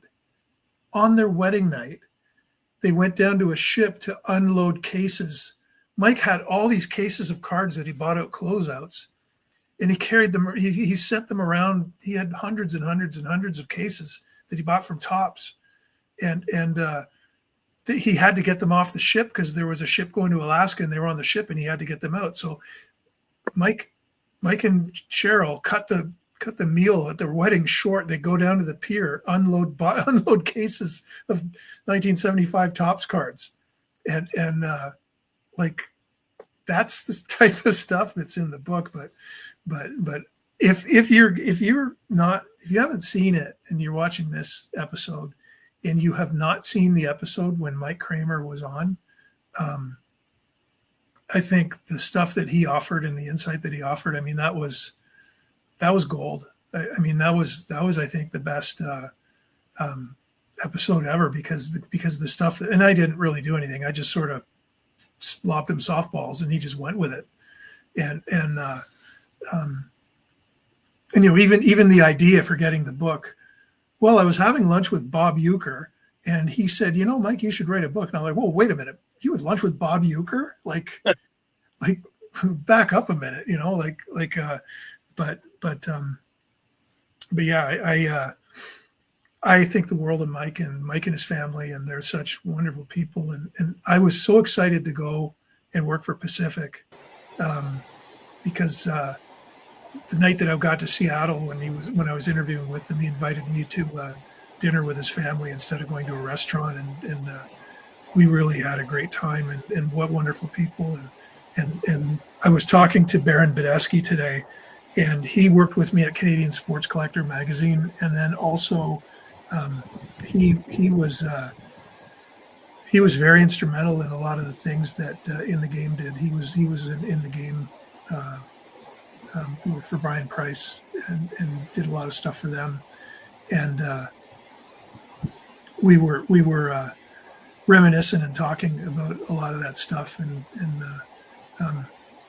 yeah, it's just amazing that both of us as kids ordered cards mail order from Mike Kramer, and while Mike was out in Alaska risking his life crab fishing, which is so incredibly dangerous. You know, it's not like you're just going out fishing, you know, whatever. Mm-hmm. This is dangerous, where people were getting killed, and he's working as a summer student, crab fishing, and coming back with wads of cash and spending it all on buying every single closeout box of Tops he could get his hands on, and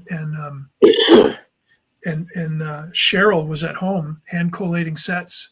And so when we would order our sets, they had a little ad in Street and Smith Baseball, and when we would order sets from them, it was Cheryl putting them together, and like she did so much behind the scenes in that company. But when I found that out, I kind of found it funny that, like, oh my God, here I was when I was 12 years old writing you letters, and you're sitting there putting sets together that I still have in binders. You know, like it's kind of funny, but yeah, if you get a chance to read that book, for God's sake, that's a must read.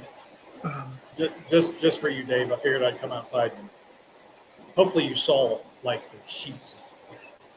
I did.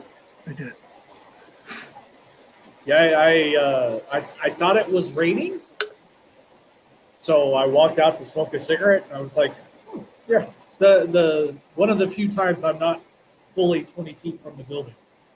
I end up going like to this carport here, right on the edge, And because it's the rain is blowing this way, Yeah, it's I was getting a little wet, but under normal circumstances, like at the house, I couldn't very well show like this. But because of my patio and where I am, I could at least come out here. From what I remember from living in Texas, Steve, you probably got some neighbor that's going to come over and say, it was fixing to rain, and just a little bit of rain, not one of them like Old Testament rains where we get like flash flooding, and I would look at the grass here. The grass needs to be cut, but I couldn't do it because my lawnmower done got broke up. No, it's not that bad. Not that bad. No, because I know perfect. well, like I know one person who lives here, and that's the leasing agent that leased our apartment, and like he's technically my neighbor over this way, but we're like not conjoining. But yeah, so that's the only person I actually know in the complex who lives here. I'm good friends with one of the maintenance guys though, which is always nice. And I've only That's been handy. here since the end of March. So Hey, we haven't talked about anything real hockey related, and I know you kind of promoted that. careful, Jeff. Tread That's lightly. I remember that card. That's invincible, right? Correctamundo. New variation, So that's the blue numbered to 350. 350. So the silver and the gold, which would be down here in this color, Yep. that's your hobby and your retail. And then there's a red version. The reason I was showing that was this is Synergy out of 22-23. Kind of looks familiar. Kind of similar. Well, you know what? You can only do so much with 2.5 by 3.5 inch cardboard, But the very similar. I haven't talked to Rob Hicks in a long time, but Rob ran our department for design, and he was brilliant. And of course, Mike was very hands-on with that stuff too. But I think Rob is running the design team at Fanatics now. And he's one of the best design people I've ever worked with. He was amazing. And so I've got to kind of touch base with him. But yeah, there was some really good stuff in that era coming out of Pacific. I didn't have much say in it other than, hey Rob, okay, make this one look like it's expensive because it's $9.99 a pack, and make this one look entry level because it's 99 cents a pack. And like, he understood branding and the look and the image, and he completely got it, he really and again, Atomic to me is the ultimately coolest design ever. That can never be beaten. I don't think that's an all-time undefeated,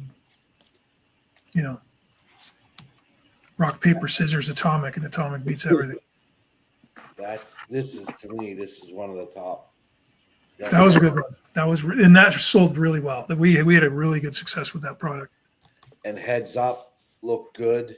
It's people just don't realize what Pacific was, and Base designs were freaking better than most. That's your base card. I'm aware, but like I'm even going base Pacific.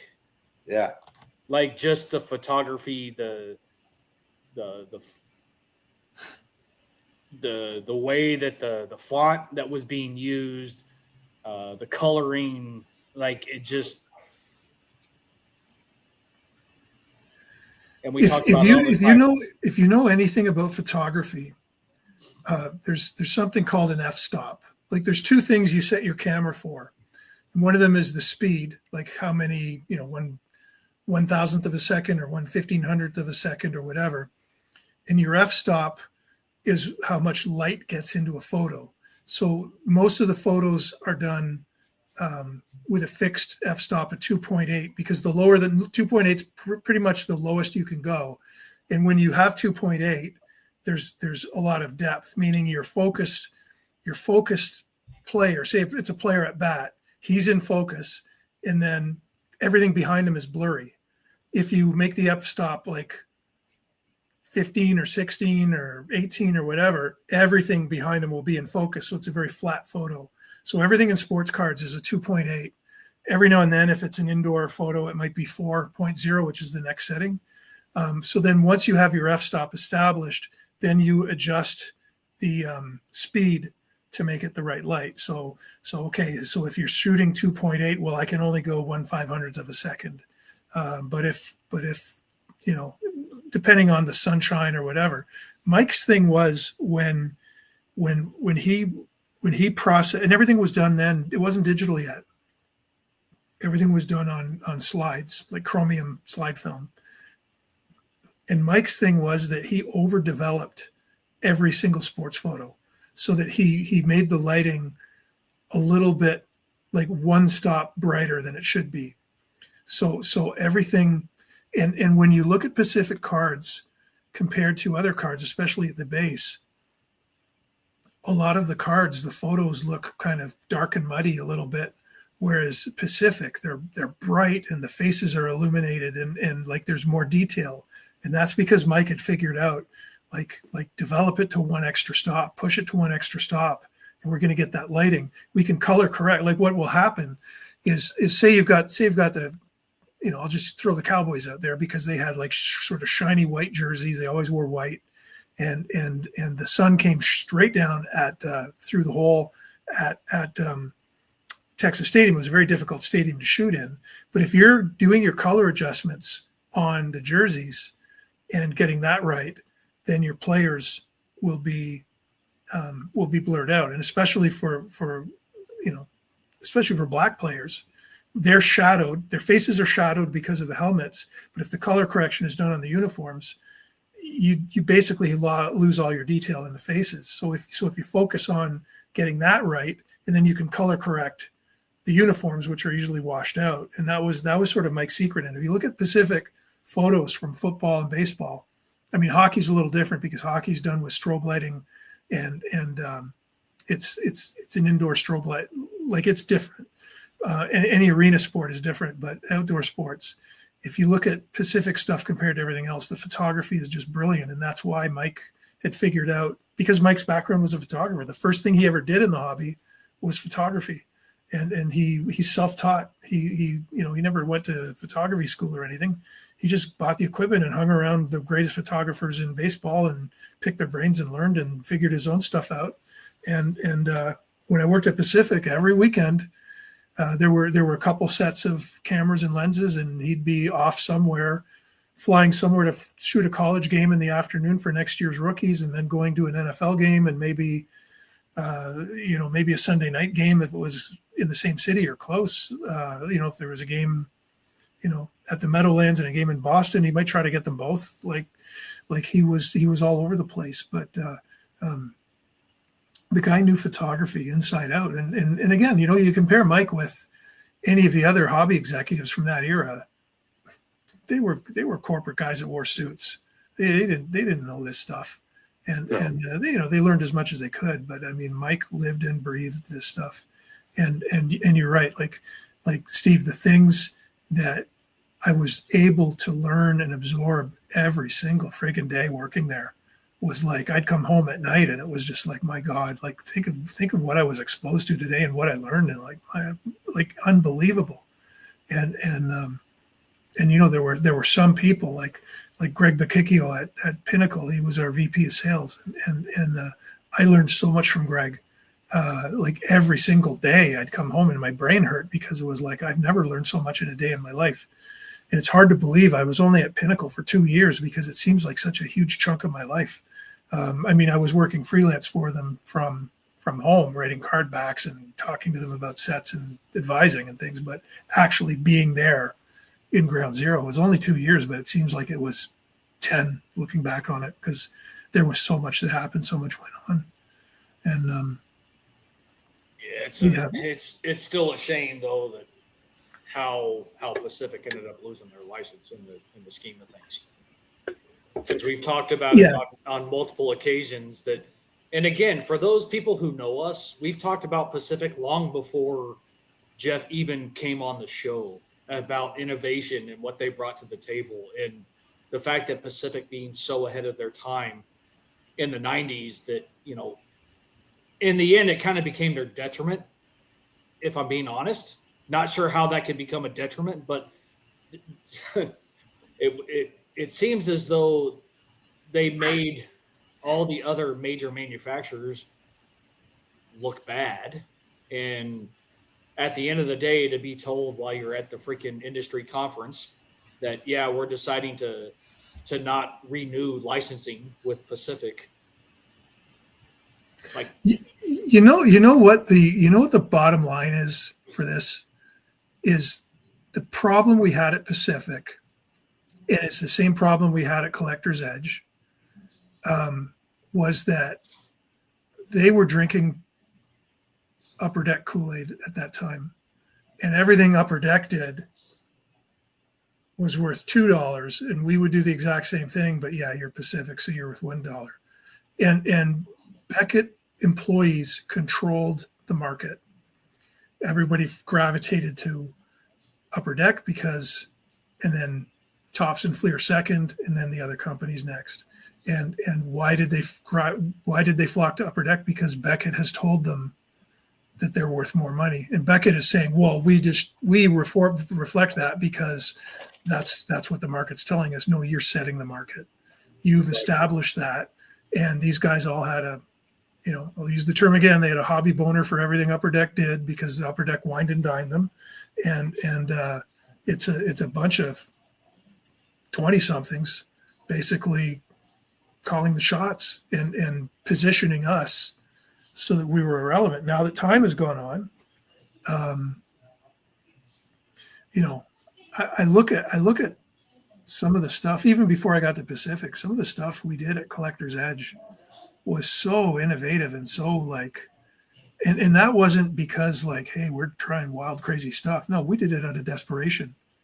It's like, in order to compete with these guys, we've got to position ourselves. Okay, we're not a small company that does one sport. We're an innovative company specializing only in football. And we're going to be football insiders, and we're going to position ourselves that way. And we're owned by Shop at Home, so we can have NFL draft podcasts and shows on TV. And we bought TV time through Shop at Home, and we had to position ourselves as the football company, and not be like, oh yeah, we just run the same product through every sport and plug pictures in. So you had to. But all of these innovations, and that's what's missing from the hobby now. Nobody is trying to do anything out of fear. Fear is the greatest motivator, and we were freaking terrified all the time because it's like we were the lowest guys on the totem pole, so we had to work that much harder, and we were afraid that we were at the mercy of a few guys from Beckett that were just some were really arrogant, some weren't.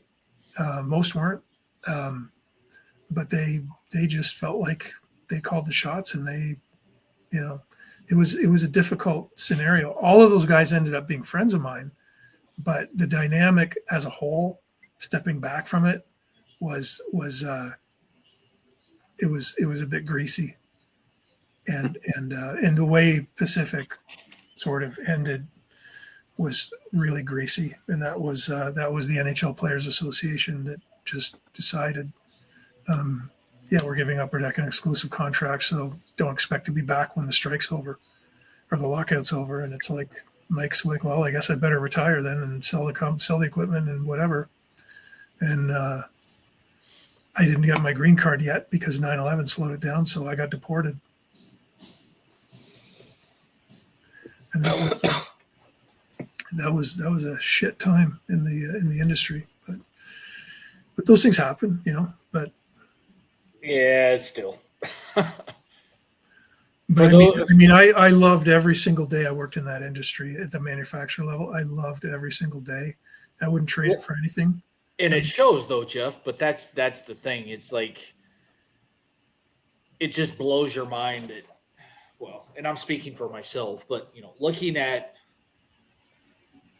once Pacific exited, and then of course Donruss Leaf playoff basically going by the wayside because I loved Pacific because Pacific was affordable, but it was again inventive, like all the stuff that you could potentially get out of a box for Pacific was endless from an innovation perspective.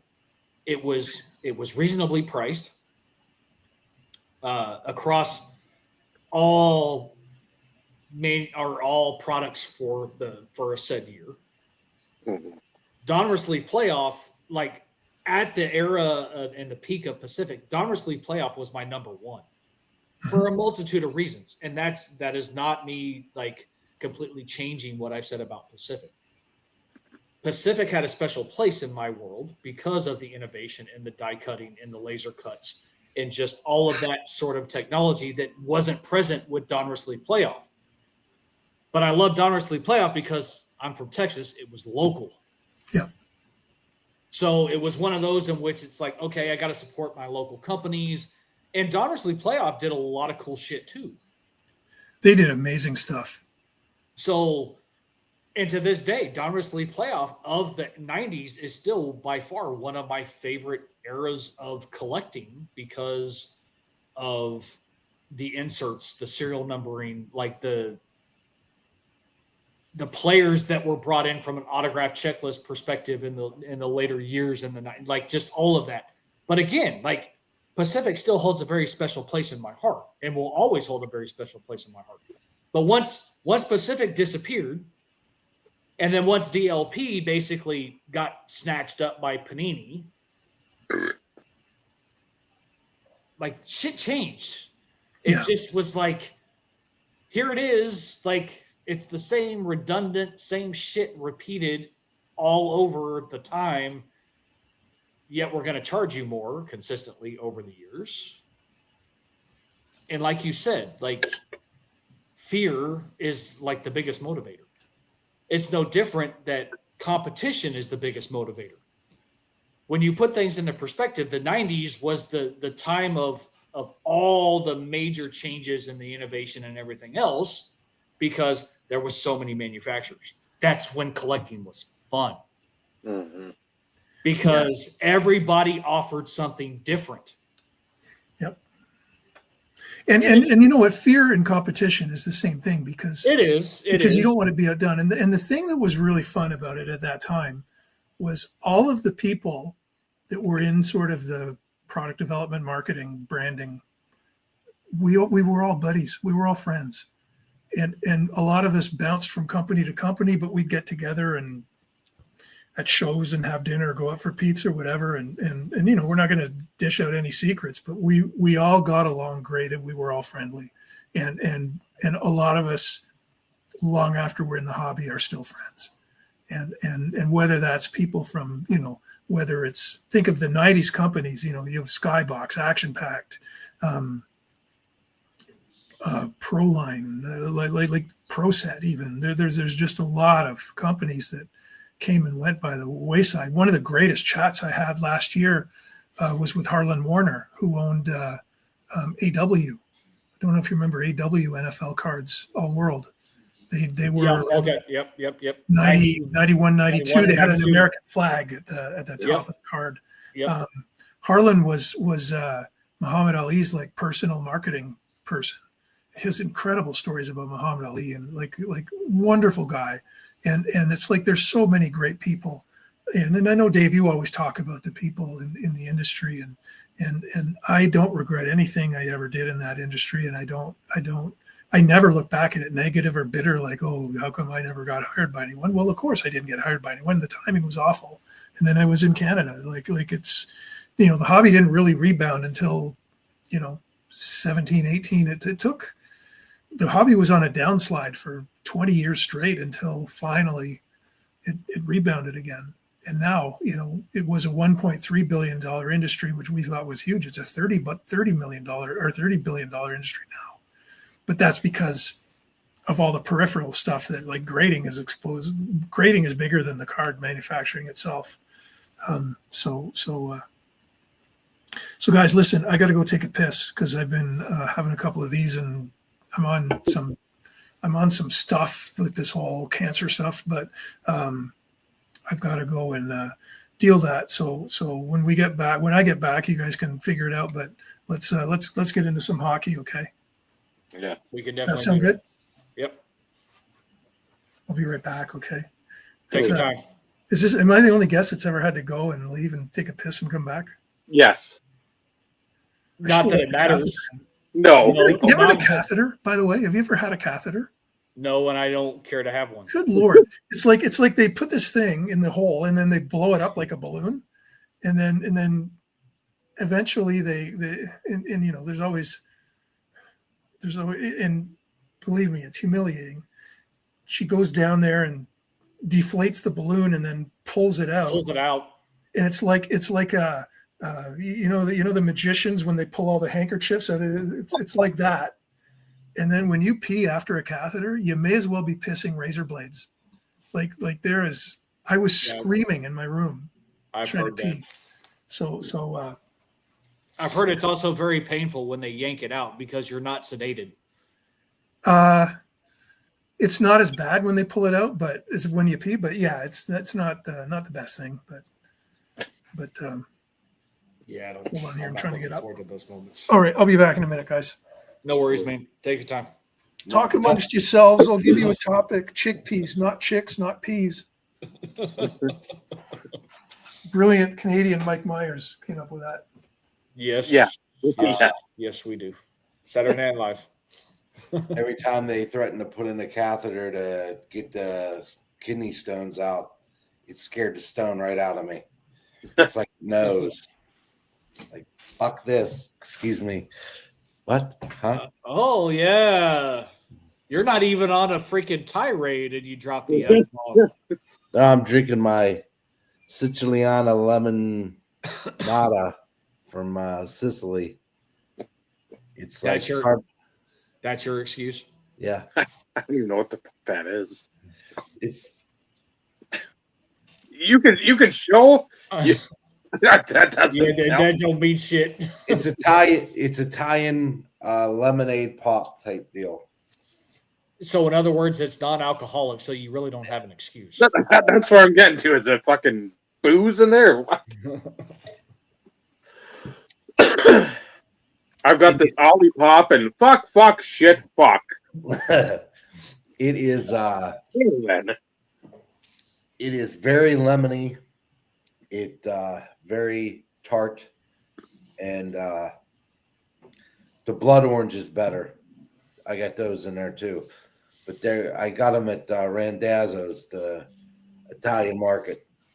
I was like, I'm gonna try these, so I got 2 more of these to finish. Then I'll get the blood orange from now on. Those were just, these are good, but the blood oranges are fantastic. The what? Where'd you get the Randan? What? Randazzo's.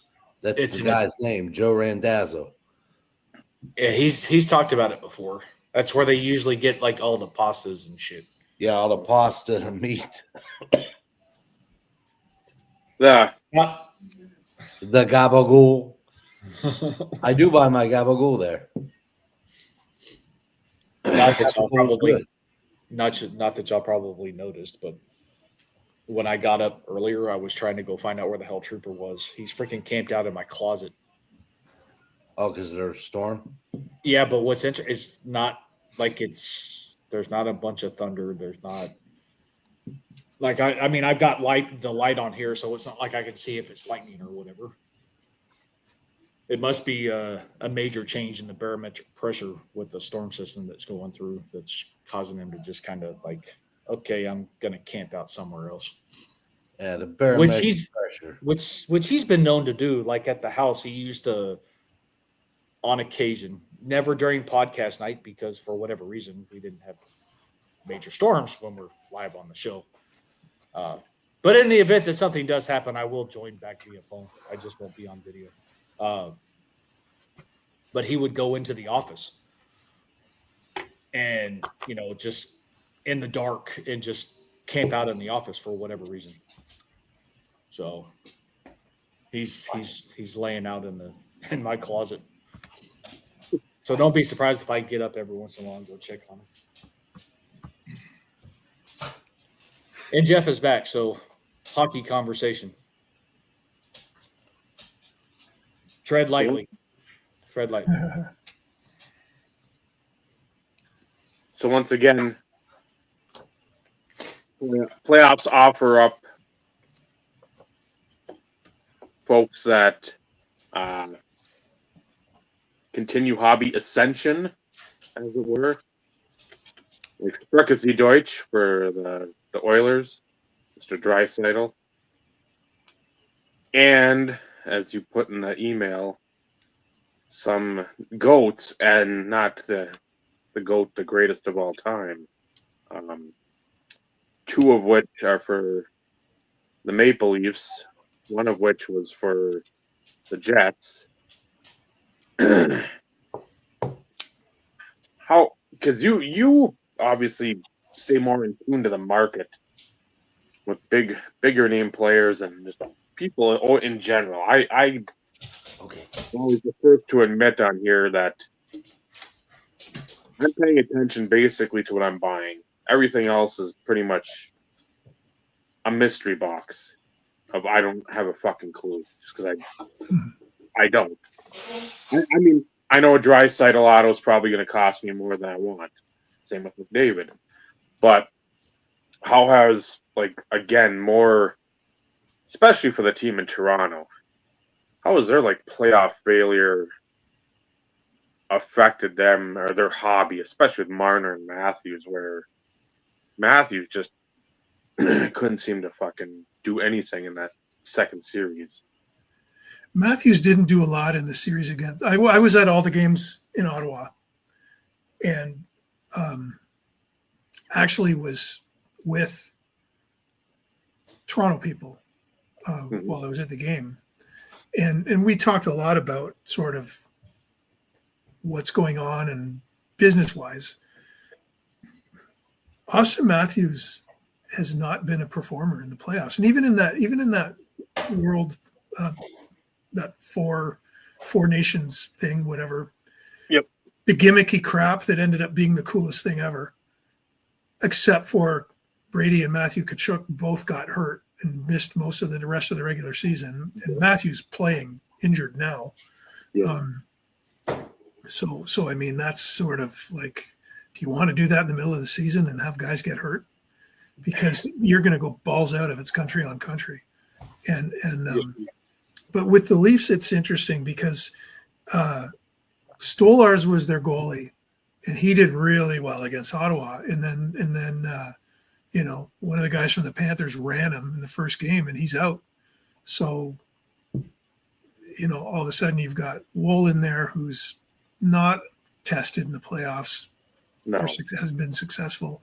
And I mean, you lose your number one goalie, and that kind of screwed them. But the implosion that you could see on the bench, the lack of chemistry that those guys had, like Mitch Marner was coming unglued. Nylander played his game, had some breakaways. I don't think his game changed any. He's a great player, and fans love Nylander because one of the things he does is he takes public transit to the games. Like people will be on the subway, and he'll get on in his suit, going to the game. Yeah, I'm playing tonight. Standing there, holding the pole with the fans, and imagine Aaron Judge getting on a subway and going to the Yankee Stadium. Like, it just doesn't happen. And Nylander's very well liked. John Tavares is very well liked, but Marner is gone. He's a free agent, and the meltdown from the fans was almost delicious to watch in Toronto because it's like it was this year or bust for them. And they beat Ottawa. They got the monkey off their back. They finally won a playoff series. They beat Tampa a couple of years ago too, but that's only 2 series wins in the last 20 years, and then they got dismantled pretty good. But at the last game, fans are booing Mitch Marner every time he's touching the puck. People are throwing their jerseys on the ice. And I think of Ottawa. We hadn't made the playoffs here in 8 years. In the last minute of the last game, the team got a standing ovation, and the standing ovation lasted 5 or 10 minutes after, because the fans wanted to showed appreciation for a great season. It was the opposite in Toronto, and where that's spilled over in the hobby is that Mitch Marner's values have tanked. You can't sell him. You may as well be Ronder Franco. You just can't sell a Mitch Marner card right now, and that's the problem. The fans just lost it, and they knew that. And everybody in Toronto knew that was going to happen. Is if this team didn't perform. There were some guys that were really good, like Matthew Nyes, the other guy on that line. He really stepped up and showed that he was a player, and he's going to be a guy that they're going to build a team around. The goaltending's always been their problem, and you know what? Their goalie got hurt. You can't really if Anthony Stolarz is in there, I think Toronto goes another round. You just can't win in the playoffs without A-level goaltending, and that's what happened. Look at the teams that have so many teams have lost and have had mediocre goaltending in the playoffs. I've never seen a playoffs like that. You expect goaltending like we saw in the PWHL. Like that Ottawa Minnesota series was 1-0 and 2-1 double overtime and triple overtime games every time. That was edge of the seat excitement for women's hockey. That was huge. So in Toronto it was just a bad situation. Edmonton's interesting because the Expo in Edmonton, which is the largest show in Western Canada, that's this weekend. So the Edmonton's hosting the show. They're in the Stanley Cup Finals. There's a prize for 2 tickets to one of the games at that show. He's got a lot of Oiler legends as autograph guests. So that's really exciting that happens to be on at the exact same time. That happened last year also. And when you look at what McDavid and Draisaitl are doing, it's yin and yang. It's not like Jordan and Pippen. It's not like anybody and the support guy. It's not like Stockton feeding Malone. It's like 2 Malones. It's like Bird and Magic on the same team, and they're both. I would say the better player in the playoffs by an eyelash has been Draisaitl, and behind those two in the horse race are 100 meters behind them, whoever would be next. And that could have been Rantanen. It could have been was Rantanen for a while. It could be anybody. It could be Alexander Barkov from Florida. I think Alexander Barkov is extremely underrated, and 200 feet to 200 feet, you always hear he's the best player in the NHL. He's the Steve Yzerman of this era, and a great leader and a brilliant captain and a great player. And so that's interesting. Brad Marchand brings a real different dynamic to that team. He's popular all the time, even though he's a jackass when he's on the ice. But yeah, and you look at some of the other guys that underachieved. Alexander Ovechkin didn't really have a good playoffs. Everybody's so in love with him because of the goals record. But other than scoring those goals on the one-timers in the slot, he's lost a step. He's not the same player he was, and he's lucky that he scores all those goals because he doesn't do much else. And he can be a liability. He can be a liability for 8 shifts and then score a goal on the next one, and then nobody notices the 8 shifts where he's not so his age is starting to catch up, and that just means he's going to have to work harder, and he will. But that was something. But Connor Hellebuck is the guy I really think that just, if somebody had a big deflation in the hobby, I would just, I just can't believe how that whole thing unfolded. And I mean, they almost got taken out by St. Louis in the first round. I mean, that was, and there's Binnington and Hellebuck having a rematch from the Four Nations Cup, and Hellebuck could not win on home ice, couldn't make the big save when they needed, and even though they're the best team in the NHL in the regular season, that doesn't mean anything. And if that team can't play playoff hockey, and they were built to play playoff hockey, I thought they did pretty well. And Kyle Connor looked really good in that series.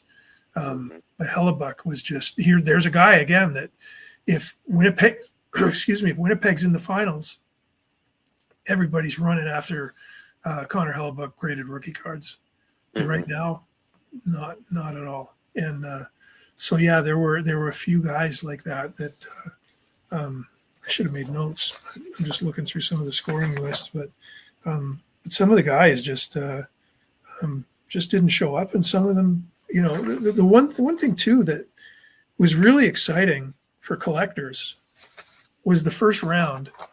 And if anybody watched the Montreal-Washington series, you've got Ivan Demidov in Montreal, who only played 2 or 3 regular season games at the end of the season, but he is a future superstar. And then you've got Ryan Leonard in Washington, who basically owned the World Junior Tournament, and he's a future superstar.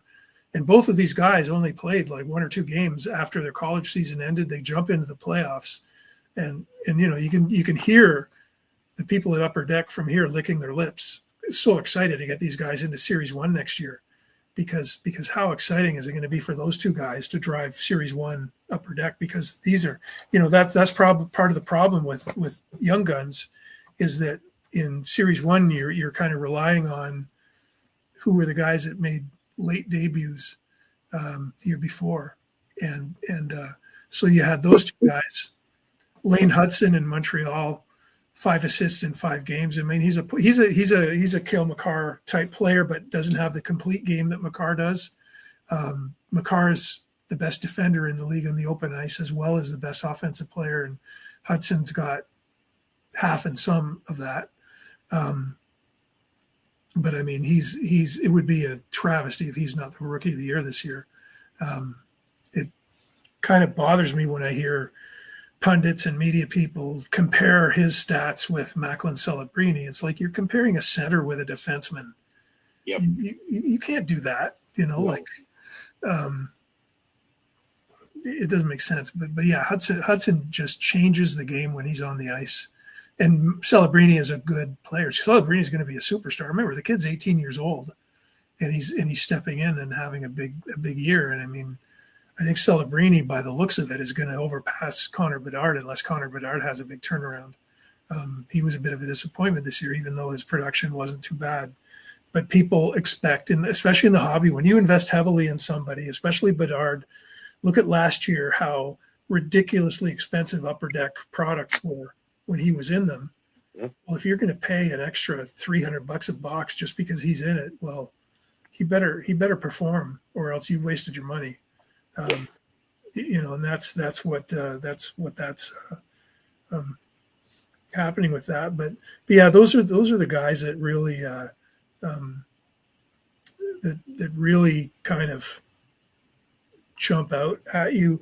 Mika Rantanen is and some of the guys that, when you talk about busts too, some of the guys on Carolina or that were on Carolina or in Colorado now, like Martin Necas, he had every chance in the world to kind of get to the next level, and he tanked. And there were a few guys that just didn't show up in the playoffs, and Colorado lost. That's unfortunate for Nathan McKinnon, because he's a great player.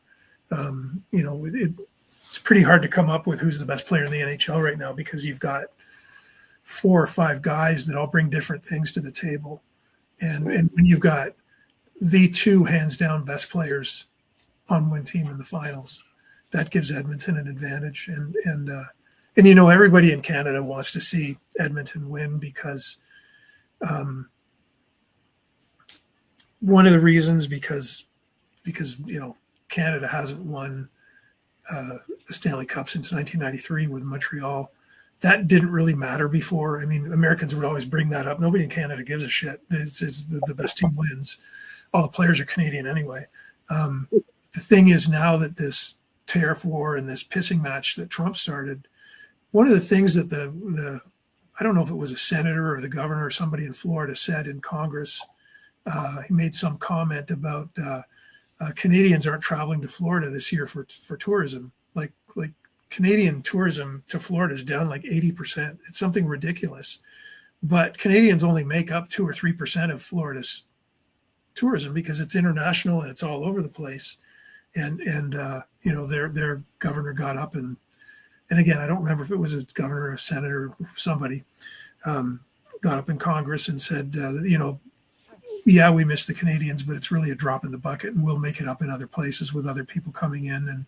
And he said, besides, Canadians should want to come down here because they'd want to spend time in a place where to know what it's like to win a Stanley Cup. And when he said that, it was on. Like, that was just such a douchebag cheap shot. And people take that personally here. So everybody, I'm sure Calgary Flames fans don't want to see Edmonton win. But if it was the Leafs, a lot of Canadians would hope that they lose because you cheer for your team and whoever's playing Toronto. They're kind of like the Yankees are. You're either cheering for the Yankees or you're cheering for whoever's playing them. And so that's that goes. But when you look at that series, and again, the goaltending's been so inconsistent. Bobrovsky's been a Hall of Famer on one night and then a minor leaguer the next night. And Skinner, this is the same thing. Skinner can't win in game 1 or 2, but after that, he's amazing. So let's see what happens. I really think Edmonton can win this year after they lost last year. But I mean, they're going to be close games, and whoever gets the call. But Edmonton's depth is better than last year. They're structured differently. Florida's more physical and more difficult to play against than the last year, so it's not really the same teams. But it'll be fun to watch. I'll be glued to it, sitting there with my binder of cards in my lap, watching.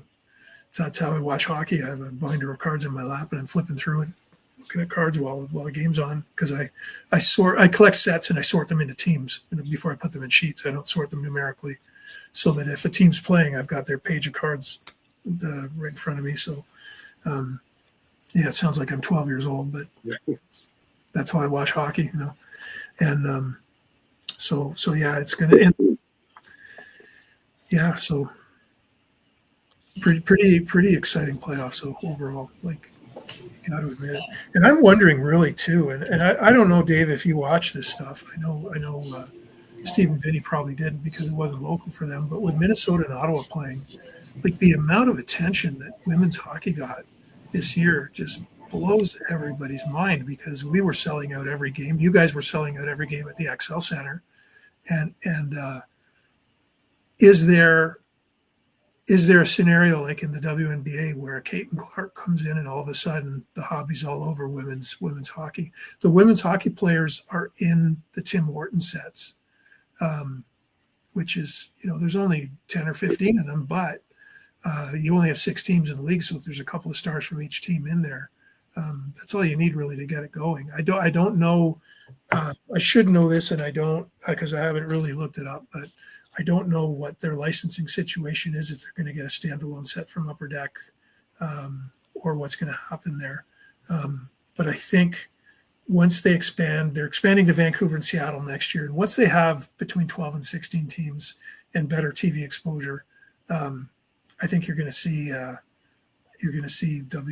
PWHL cards on the market, and I think they're going to do okay. Well, there's always the possibility you could see women's soccer too at some point. Yeah, because that's taking off right at the same time. Yep. Yep. So 2024 Upper Deck PWHL first edition hockey hobby box. They're $290 a piece. So Upper Deck does have a set out. Yep. I've never seen it at the hobby shop I go to. Is that sold in stores or is that only online or? Looks like it's hobby. You can get it at where am I? I'm at DA Card World right now. 3 Young Guns per box, so half as many as a normal box. Yeah, but for outburst parallels, first insert UD portraits and dazzlers. Look for golden red base parallels. Collect the entire 70 card base set. but $290 a box. That's More. yeah. Like That's I a little have a steep. problem paying that for that product. Yeah. I won't buy that. If it was under 100, yes. Yep. Well, Even at $100, like I'd take a chance and freaking buy a box of because it'll be the first year it's produced. You know, Series at some one point, for good. at some point, like anytime, like first release, doesn't matter if it's sports specific, brand specific. First release usually has some sort of resale value. At I some don't know point, about that. that's I developed it's- the first WNBA sets for Pinnacle, and I'm willing to bet you a lot I of don't people think there's know anything have got- in there of any value. I bet people have gone back to probably buy some of it because Panini having the license, and you know, it's. I could see people going back and buying some of the original stuff. It's Like not. you get Lisa Leslie and Cynthia Cooper and Cheryl Swoops, but there wasn't that big star power. I mean, the league turned them into stars, but there wasn't like a Caitlin Clark scenario where somebody's already a star coming in. Understood, but like all it takes is one thing for people from a nostalgia perspective to be like, oh, what? They had freaking WNBA cards back in whatever years. Oh, again, it's not like that you're gonna go a set that would cost $15 to like $2,000. Like you're not gonna see that significant amount of uptick or ROI or anything along those lines, but there's going to be some sort of significance for some people who actually give a shit about WNBA, and it's gaining popularity. Yeah. So it's possible. And it is, and it's. I think it's there. I think soccer is going to be a tougher sell because there's no star power in the league yet. A card set won't sell because of the popularity of the sport or the league. It's the popularity of the stars. And if they get if there's a Caitlin Clark of women's soccer, they're on their way. But it's sort of like when it was so slow for Upper Deck to get MLS off the ground in '94 when they started with sets, because they're marketing on Alexei Lawless and Tony Mayola and Carlos Valderrama and a couple other people. And nobody in America really knew them. It's not like they had, now Topps can, or whoever has it now, can sell it around Messi. They can like there's a lot of star power. When it was, I don't know what year it was, maybe 05, 06 when Freddie Adu came in.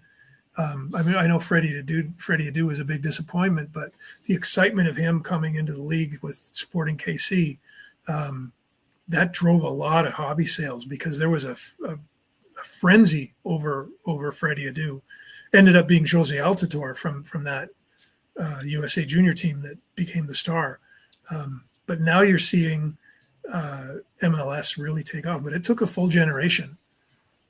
But now there's star power in that league where if you talk to any kid who plays soccer and watches it on TV, he can tell you players from every team. And it changed once Beckham got there. Yeah, I think Beckham was the next step. It was the hinge that sent it to the next thing. Yeah. Now Modric might be coming over because he retired from Real Madrid. So if you have Modric and arguably the best midfielder in the last 20 years, yeah, comes over and plays and brings back that Barcelona versus Real Madrid. You know, Modric goes to LA Galaxy. You have Messi in Miami. LA Galaxy, which is basically MLS royalty of clubs. If you have those two playing each other, and it brings back that rivalry that they had, because Modric played with Ronaldo, and now if Ronaldo ever comes over here and plays Modric or Messi, good night, Irene. I think that would be like ridiculous, but the money, how could he pass up the money he's getting right now? It really amazed me at the Toronto Expo in April how much soccer was on the floor, and graded cards of European stars, like you know, we saw a guy buy a PSA 9 Modric. There were people like Holland from Man City. There were a lot of big name soccer players, but there was a whole row of dealers with nothing but graded soccer singles in their case. And I don't know if the National is kind of like that yet, but I know Toronto is a little more soccer. Toronto and Montreal are both a little more soccer centric than some of the American cities, but it's really taken off up here, and I think that in sports cards, I think the Canadian market is a little bit of ahead of the American market. The American market's a little bit more of a lagging indicator, but when everybody was saying, like, Mbappe was so huge last year and the year before, but then he left Paris Saint-Germain. Paris Saint-Germain makes it to the Euro Cup or the Champions League final and wins without him. Nobody saw it 5-0. Nobody saw that coming. No. But some of the stars from those teams, like Paris Saint-Germain, did it with they were almost like the Cleveland Cavaliers,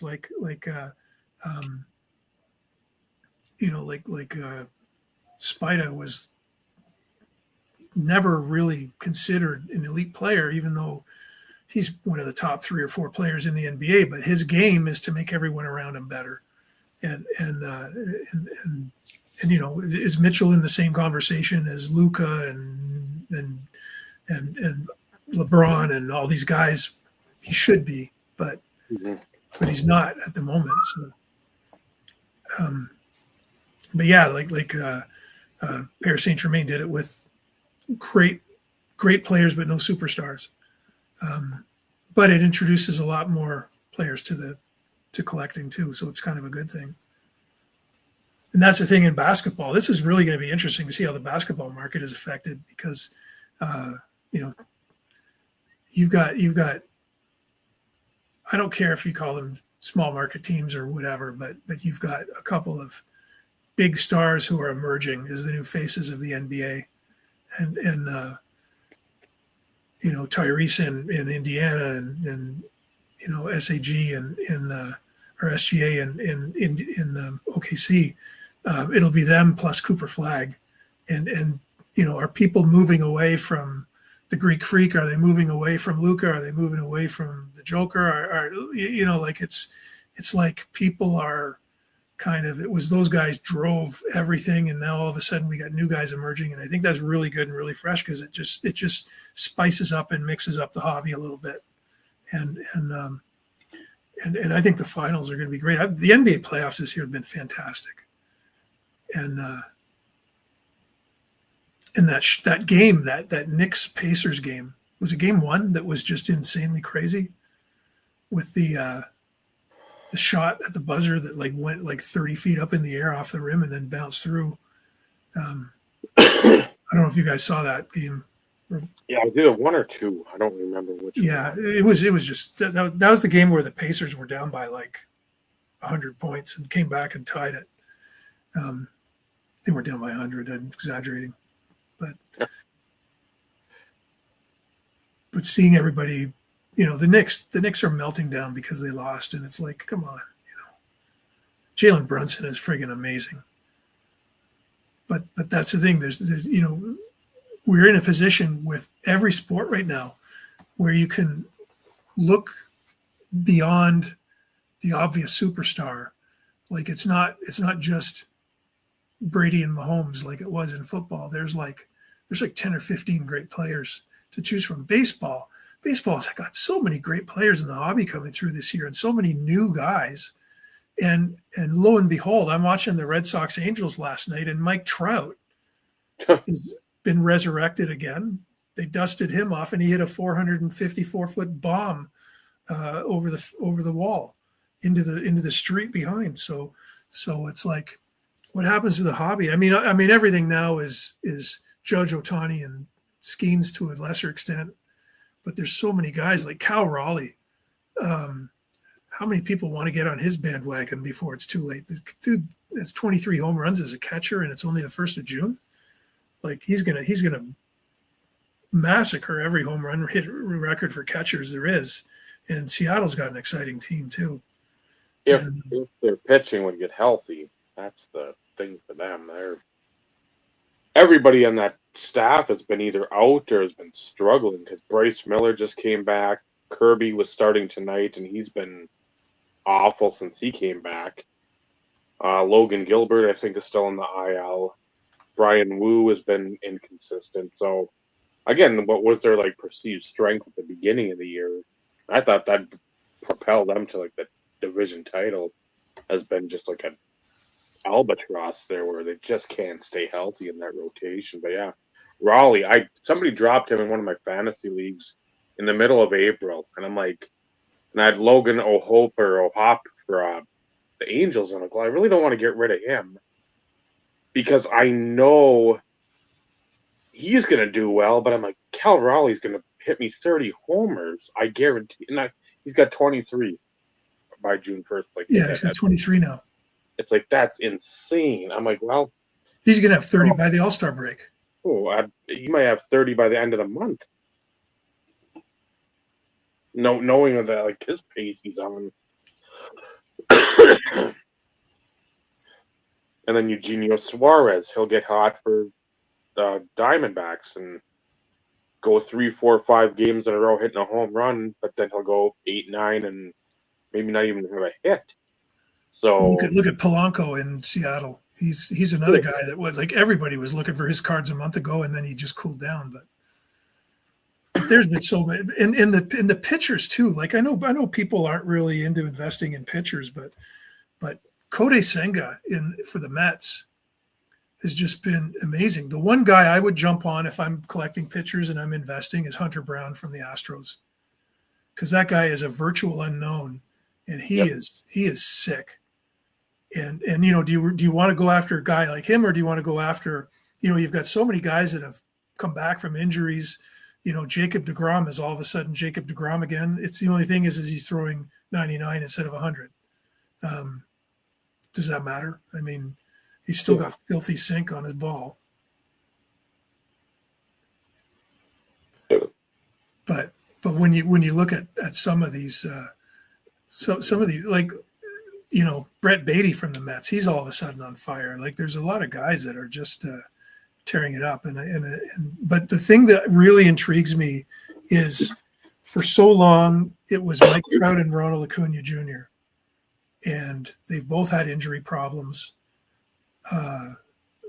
They both can be the best player in the game any given night, but they can also go 0 for 4 any given night with a sombrero. So I don't know, but it's going to be interesting to see with Trout because he was the king of the hobby for so long. Mm-hmm. And I think, you know, he was so overhyped in the hobby, and I really think Bryce Harper at the same time was underhyped. He wasn't underhyped as far as a player goes, but I mean, he was always a distant second in the hobby to Trout as far as collector demand, and I don't think that. I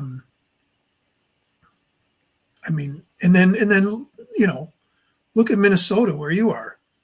Like that's the surprise team of the year. Yeah, and it's not. You'd think, okay, it's going to be Royce Lewis, it's going to be Buxton, it's going to be Brooks Lee coming around. Like you see him a lot more than we do. How good is Buxton? Is he an MVP guy? Not yet. I mean, he still makes the plays that you love defensively, but you worry so much because he's had so many issues with injury. That's you just like just don't do the old Griffey try to run up on the fence or run up on the wall or you're gonna Rodney McRae and go through the outfield in Vancouver. It's like don't do that. Just make the plays. You need to stay on the best ability for him is availability, and that's what he needs. He's doing well. Ty France has been like a revelation where I nobody thought he'd be worth much of anything. I mean, you had some rumblings. Well, okay, he's a former not Hall of Famer, All Star. So you're like, okay, there's a chance there. Again, we're replacing Carlos Santana. It's like, okay, let's see what he does, and he's been really good. Trevor Larnach has been fairly good. It's the pitching has been solid enough, which again for the Twins has been their bugaboo. It's always that bullpen. The bullpen will go to hell in a handbasket, and Yeah. it just you have all stars in the first half, and then in the second half it looks like people that are unloading a beer truck at the end of a day, and at the end of a week. I mean, they're just dead. That's useless. So you hope they do well, but I've seen it so many times that show me this at the end of August, and even then, because they love that September swoon, get your hopes up and then drop 10 or 15 and fade right at the end of the year. So they've got talent, but Royce Lewis has to start coming around and looking like a former number one overall pick. Brooks Lee's got to start really figuring shit out quick. Yeah. Because he's going to, when you look lost up there 4 or 5 games out of the week, yeah, you can have a 2 for 4 with a home run, but when your other games are 1 or 2 for 21 with 12, 14 Ks, the leash can't be that long no matter what the end result in the game is, because you need you need a full complement in the lineup. You can't sit there and have 4 of 6 or 4 of 9, 5 of 9 doing well, and the other 4 or 5 just being like basically an automatic out. So hopefully again, that's Central minus the White Sox is pretty much it's going to be fun because Detroit's on fire. Kansas City just called up that Caglione or whatever from Florida. Yeah, he played tonight. So that'll be interesting to see him again. The bat will be probably decent in the lineup.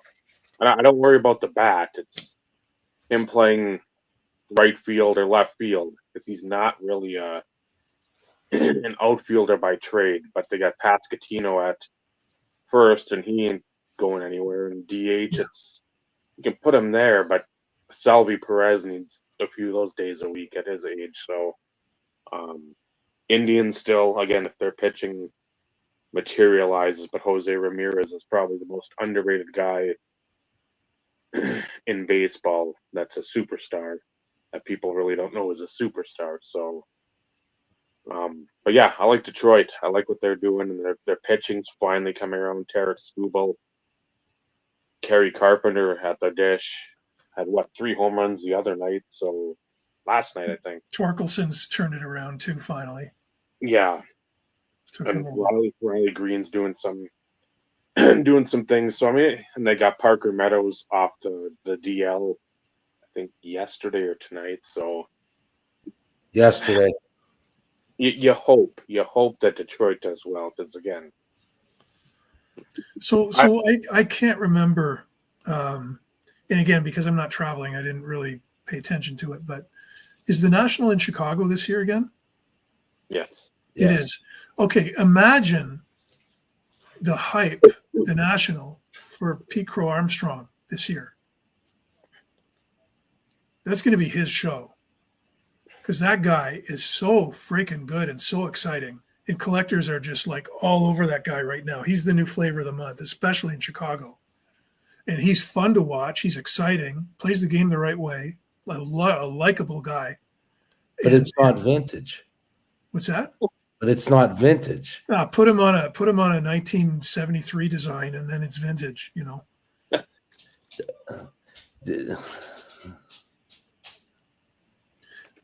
Just boggles my mind. I just think it's a good situation when you've got a big star like that. It's like when Connor Bedard was, the Upper Deck signs him with the Blackhawks, just the day before the National. Like that creates a hype for new product.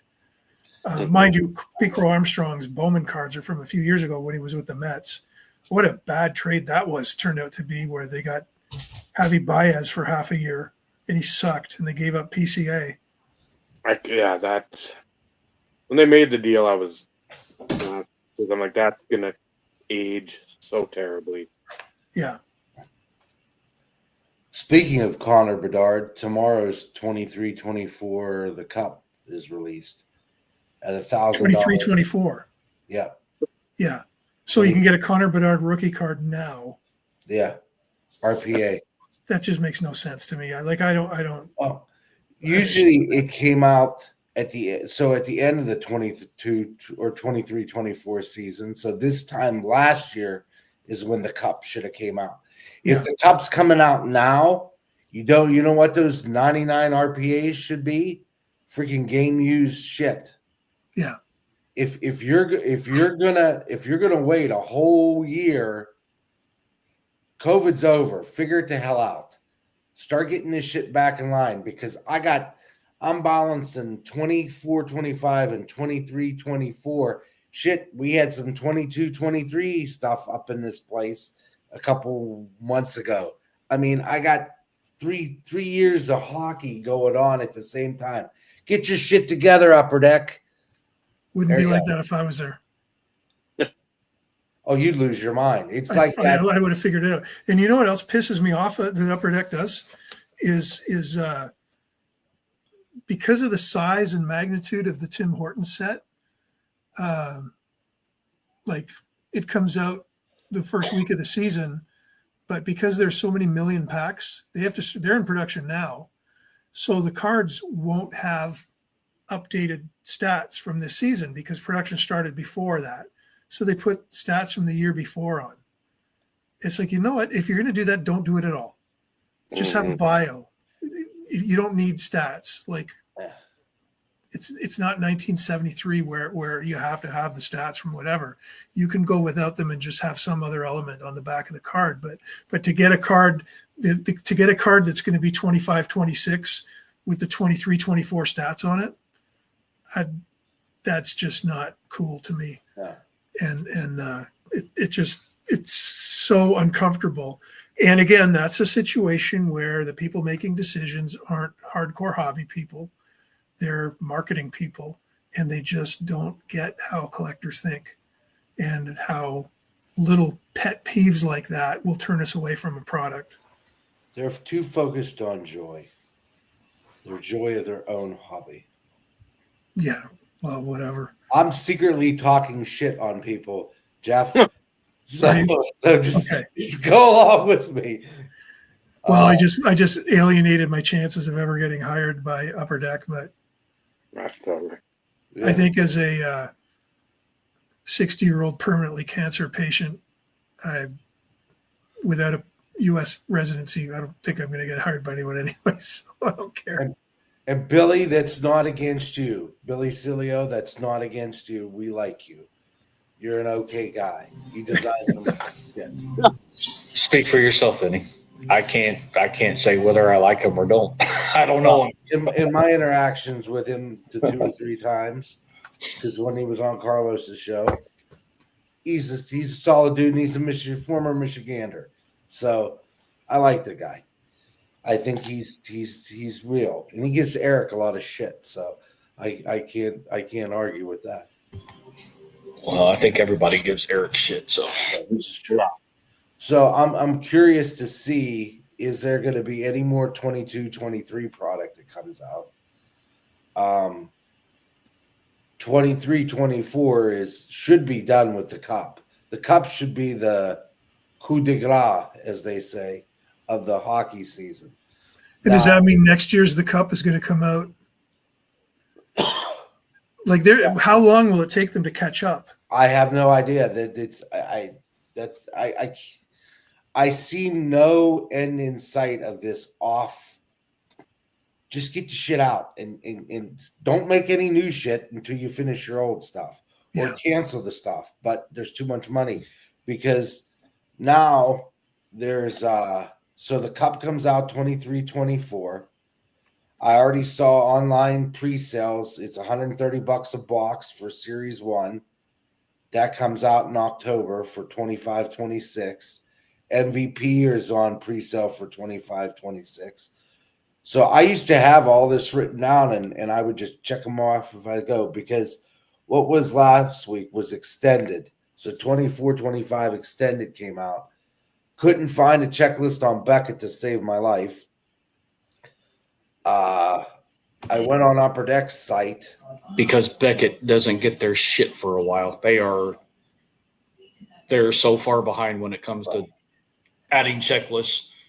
And the cardboard connection is just dead in the water. So I think online, though, Ryan does a really, really good job for Beckett, especially on hockey stuff. Yeah, but the thing is, that's always been a nuance of Beckett, that it usually takes at least a few weeks before they get the checklist up online. Yeah. It doesn't matter the sport. For hockey, it's been freaking the shit's out there because I go on it today. This is the first time for hockey that I haven't been able to get it. And then, like I think it was you who said it, Steve, that the guy quit from Cardboard Connection. That was I just mentioned that they just kind of stopped doing it. There's nothing.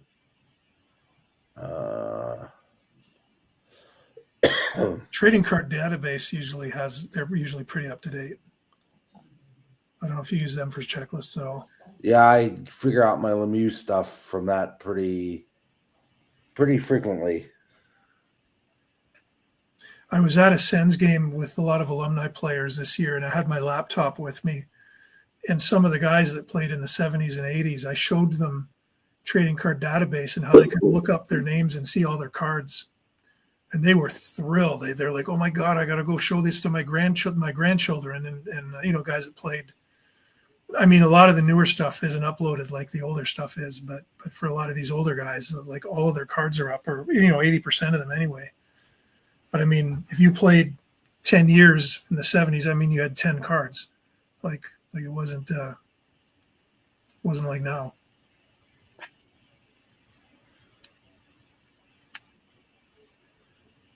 Yeah, Upper Deck has the checklists were extended on their website. Because this is the same one I looked at earlier today. No Lemieux. I always check to see if they throw him into a canvas or something of that nature. So he was in Series 2, I think, as a canvas. It's a beautiful shot. It's him on the ice taking a curtain call. Yeah. And I got the regular one, but there's a black and white, and that shot in black and white is just beautiful. Donruss has used that picture. Leaf has used that picture. I don't think Pacific has. But Joe and I always talk about when you see X picture, where are you going to see that picture again? Because I know several cards where I know the picture. I could say, well, that's on Ultimate from this year. It's on Premier, Upper Deck Premier. That's right, Dave? Yeah. And it's the same picture on Ice. It's the same picture on this year. They reuse certain pictures over and over again, which is kind of getting old. I mean, and it's like how many cards does Lemieux have? 20,000 maybe?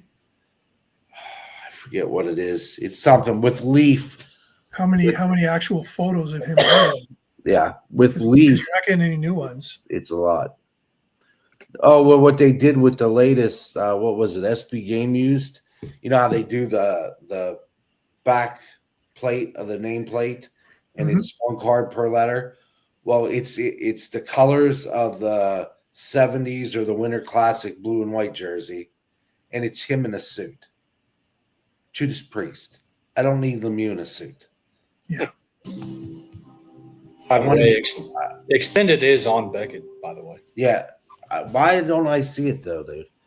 well, It because doesn't have- they don't separate it. It's 24-25 upper deck. So it's Series 1, Series 2, and extended all combined. So you just have to know where extended starts. Because the full upper deck set is what, 750 cards? Something of that relative nature.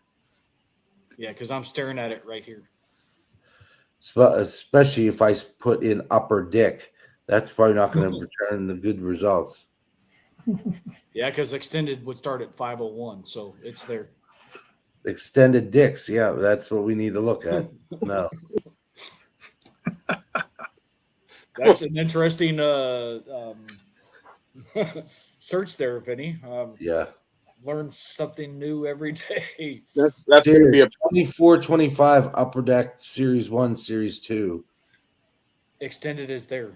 I promise you. I just looked at Does it have the actual? Well, I'm looking at No. extended right here. It doesn't.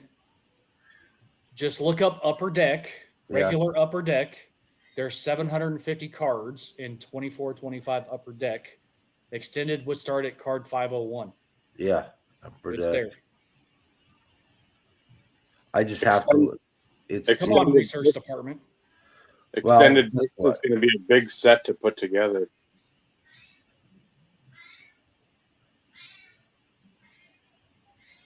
Exactly, Kitty.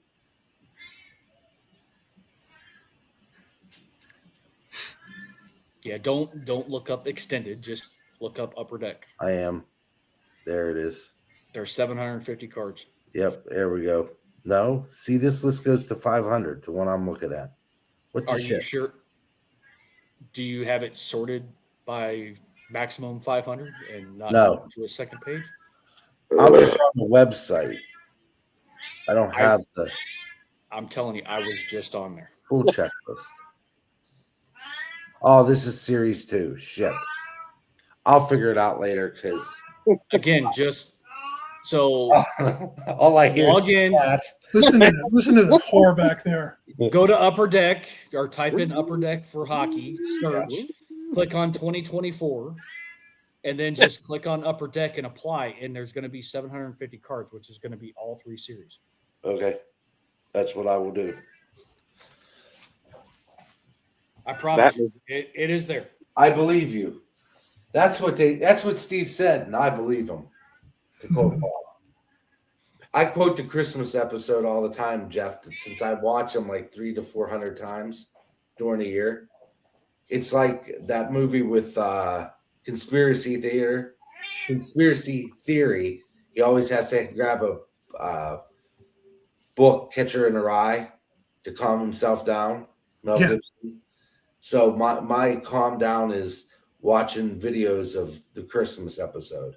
I watched Brad's the other day. I think 30. I put it on loop.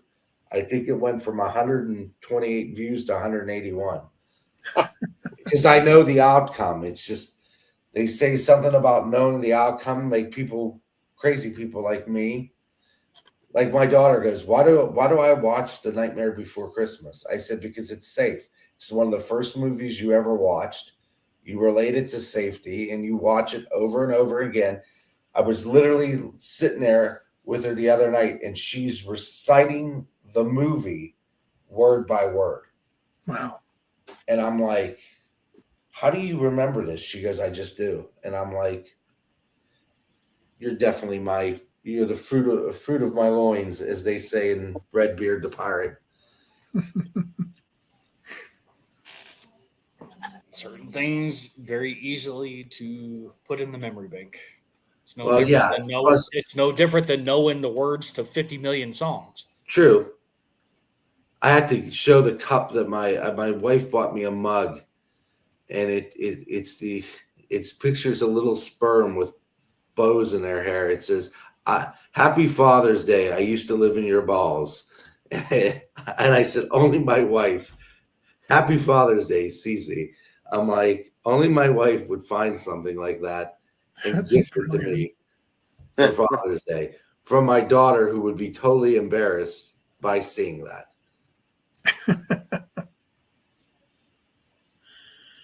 Oh my God. What a show. Yep. Coming up on 3 hours exactly. Law. We should Yeah, talk. Yeah, I'm running out of gas, guys. Say that again, Jeff. I'm He's running out of gas. As am I, if I'm being honest. Freaking these dogs have been driving me nuts. Well, That's where I've with been that, the last break, taking the dogs out. with that, thank you, Jeff, for hopping on. Again, Absolutely. Well, thanks for letting me come on, guys. I really appreciate it. It was a lot of fun. anytime. We've said it. I've said it to you privately. We've said it to you on here. I'm sure we the two below us have said it privately as well. Anytime you want, it's always an open Time door. and date. Yeah, Always open. always. So Well, I texted you because I knew this week was a good week for me. So anytime you feel up to it, or you're like, I really want to get out there and Talk try to some stuff. push whatever else to the side and be like, hey, I want to see what these three dipshits have to say. We're about it. Or don't have to say. Yeah. But Sarah, So thank you all for watching. Again, Jeff, thank you for coming on. Always a pleasure.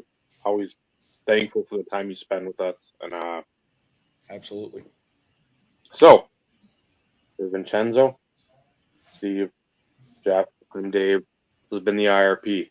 Remember, collecting cards, trinkets, all the other stuff, wonderful hobby. The friendships you forge along the way, that's what really matters. Good night, everyone. Good night, everybody.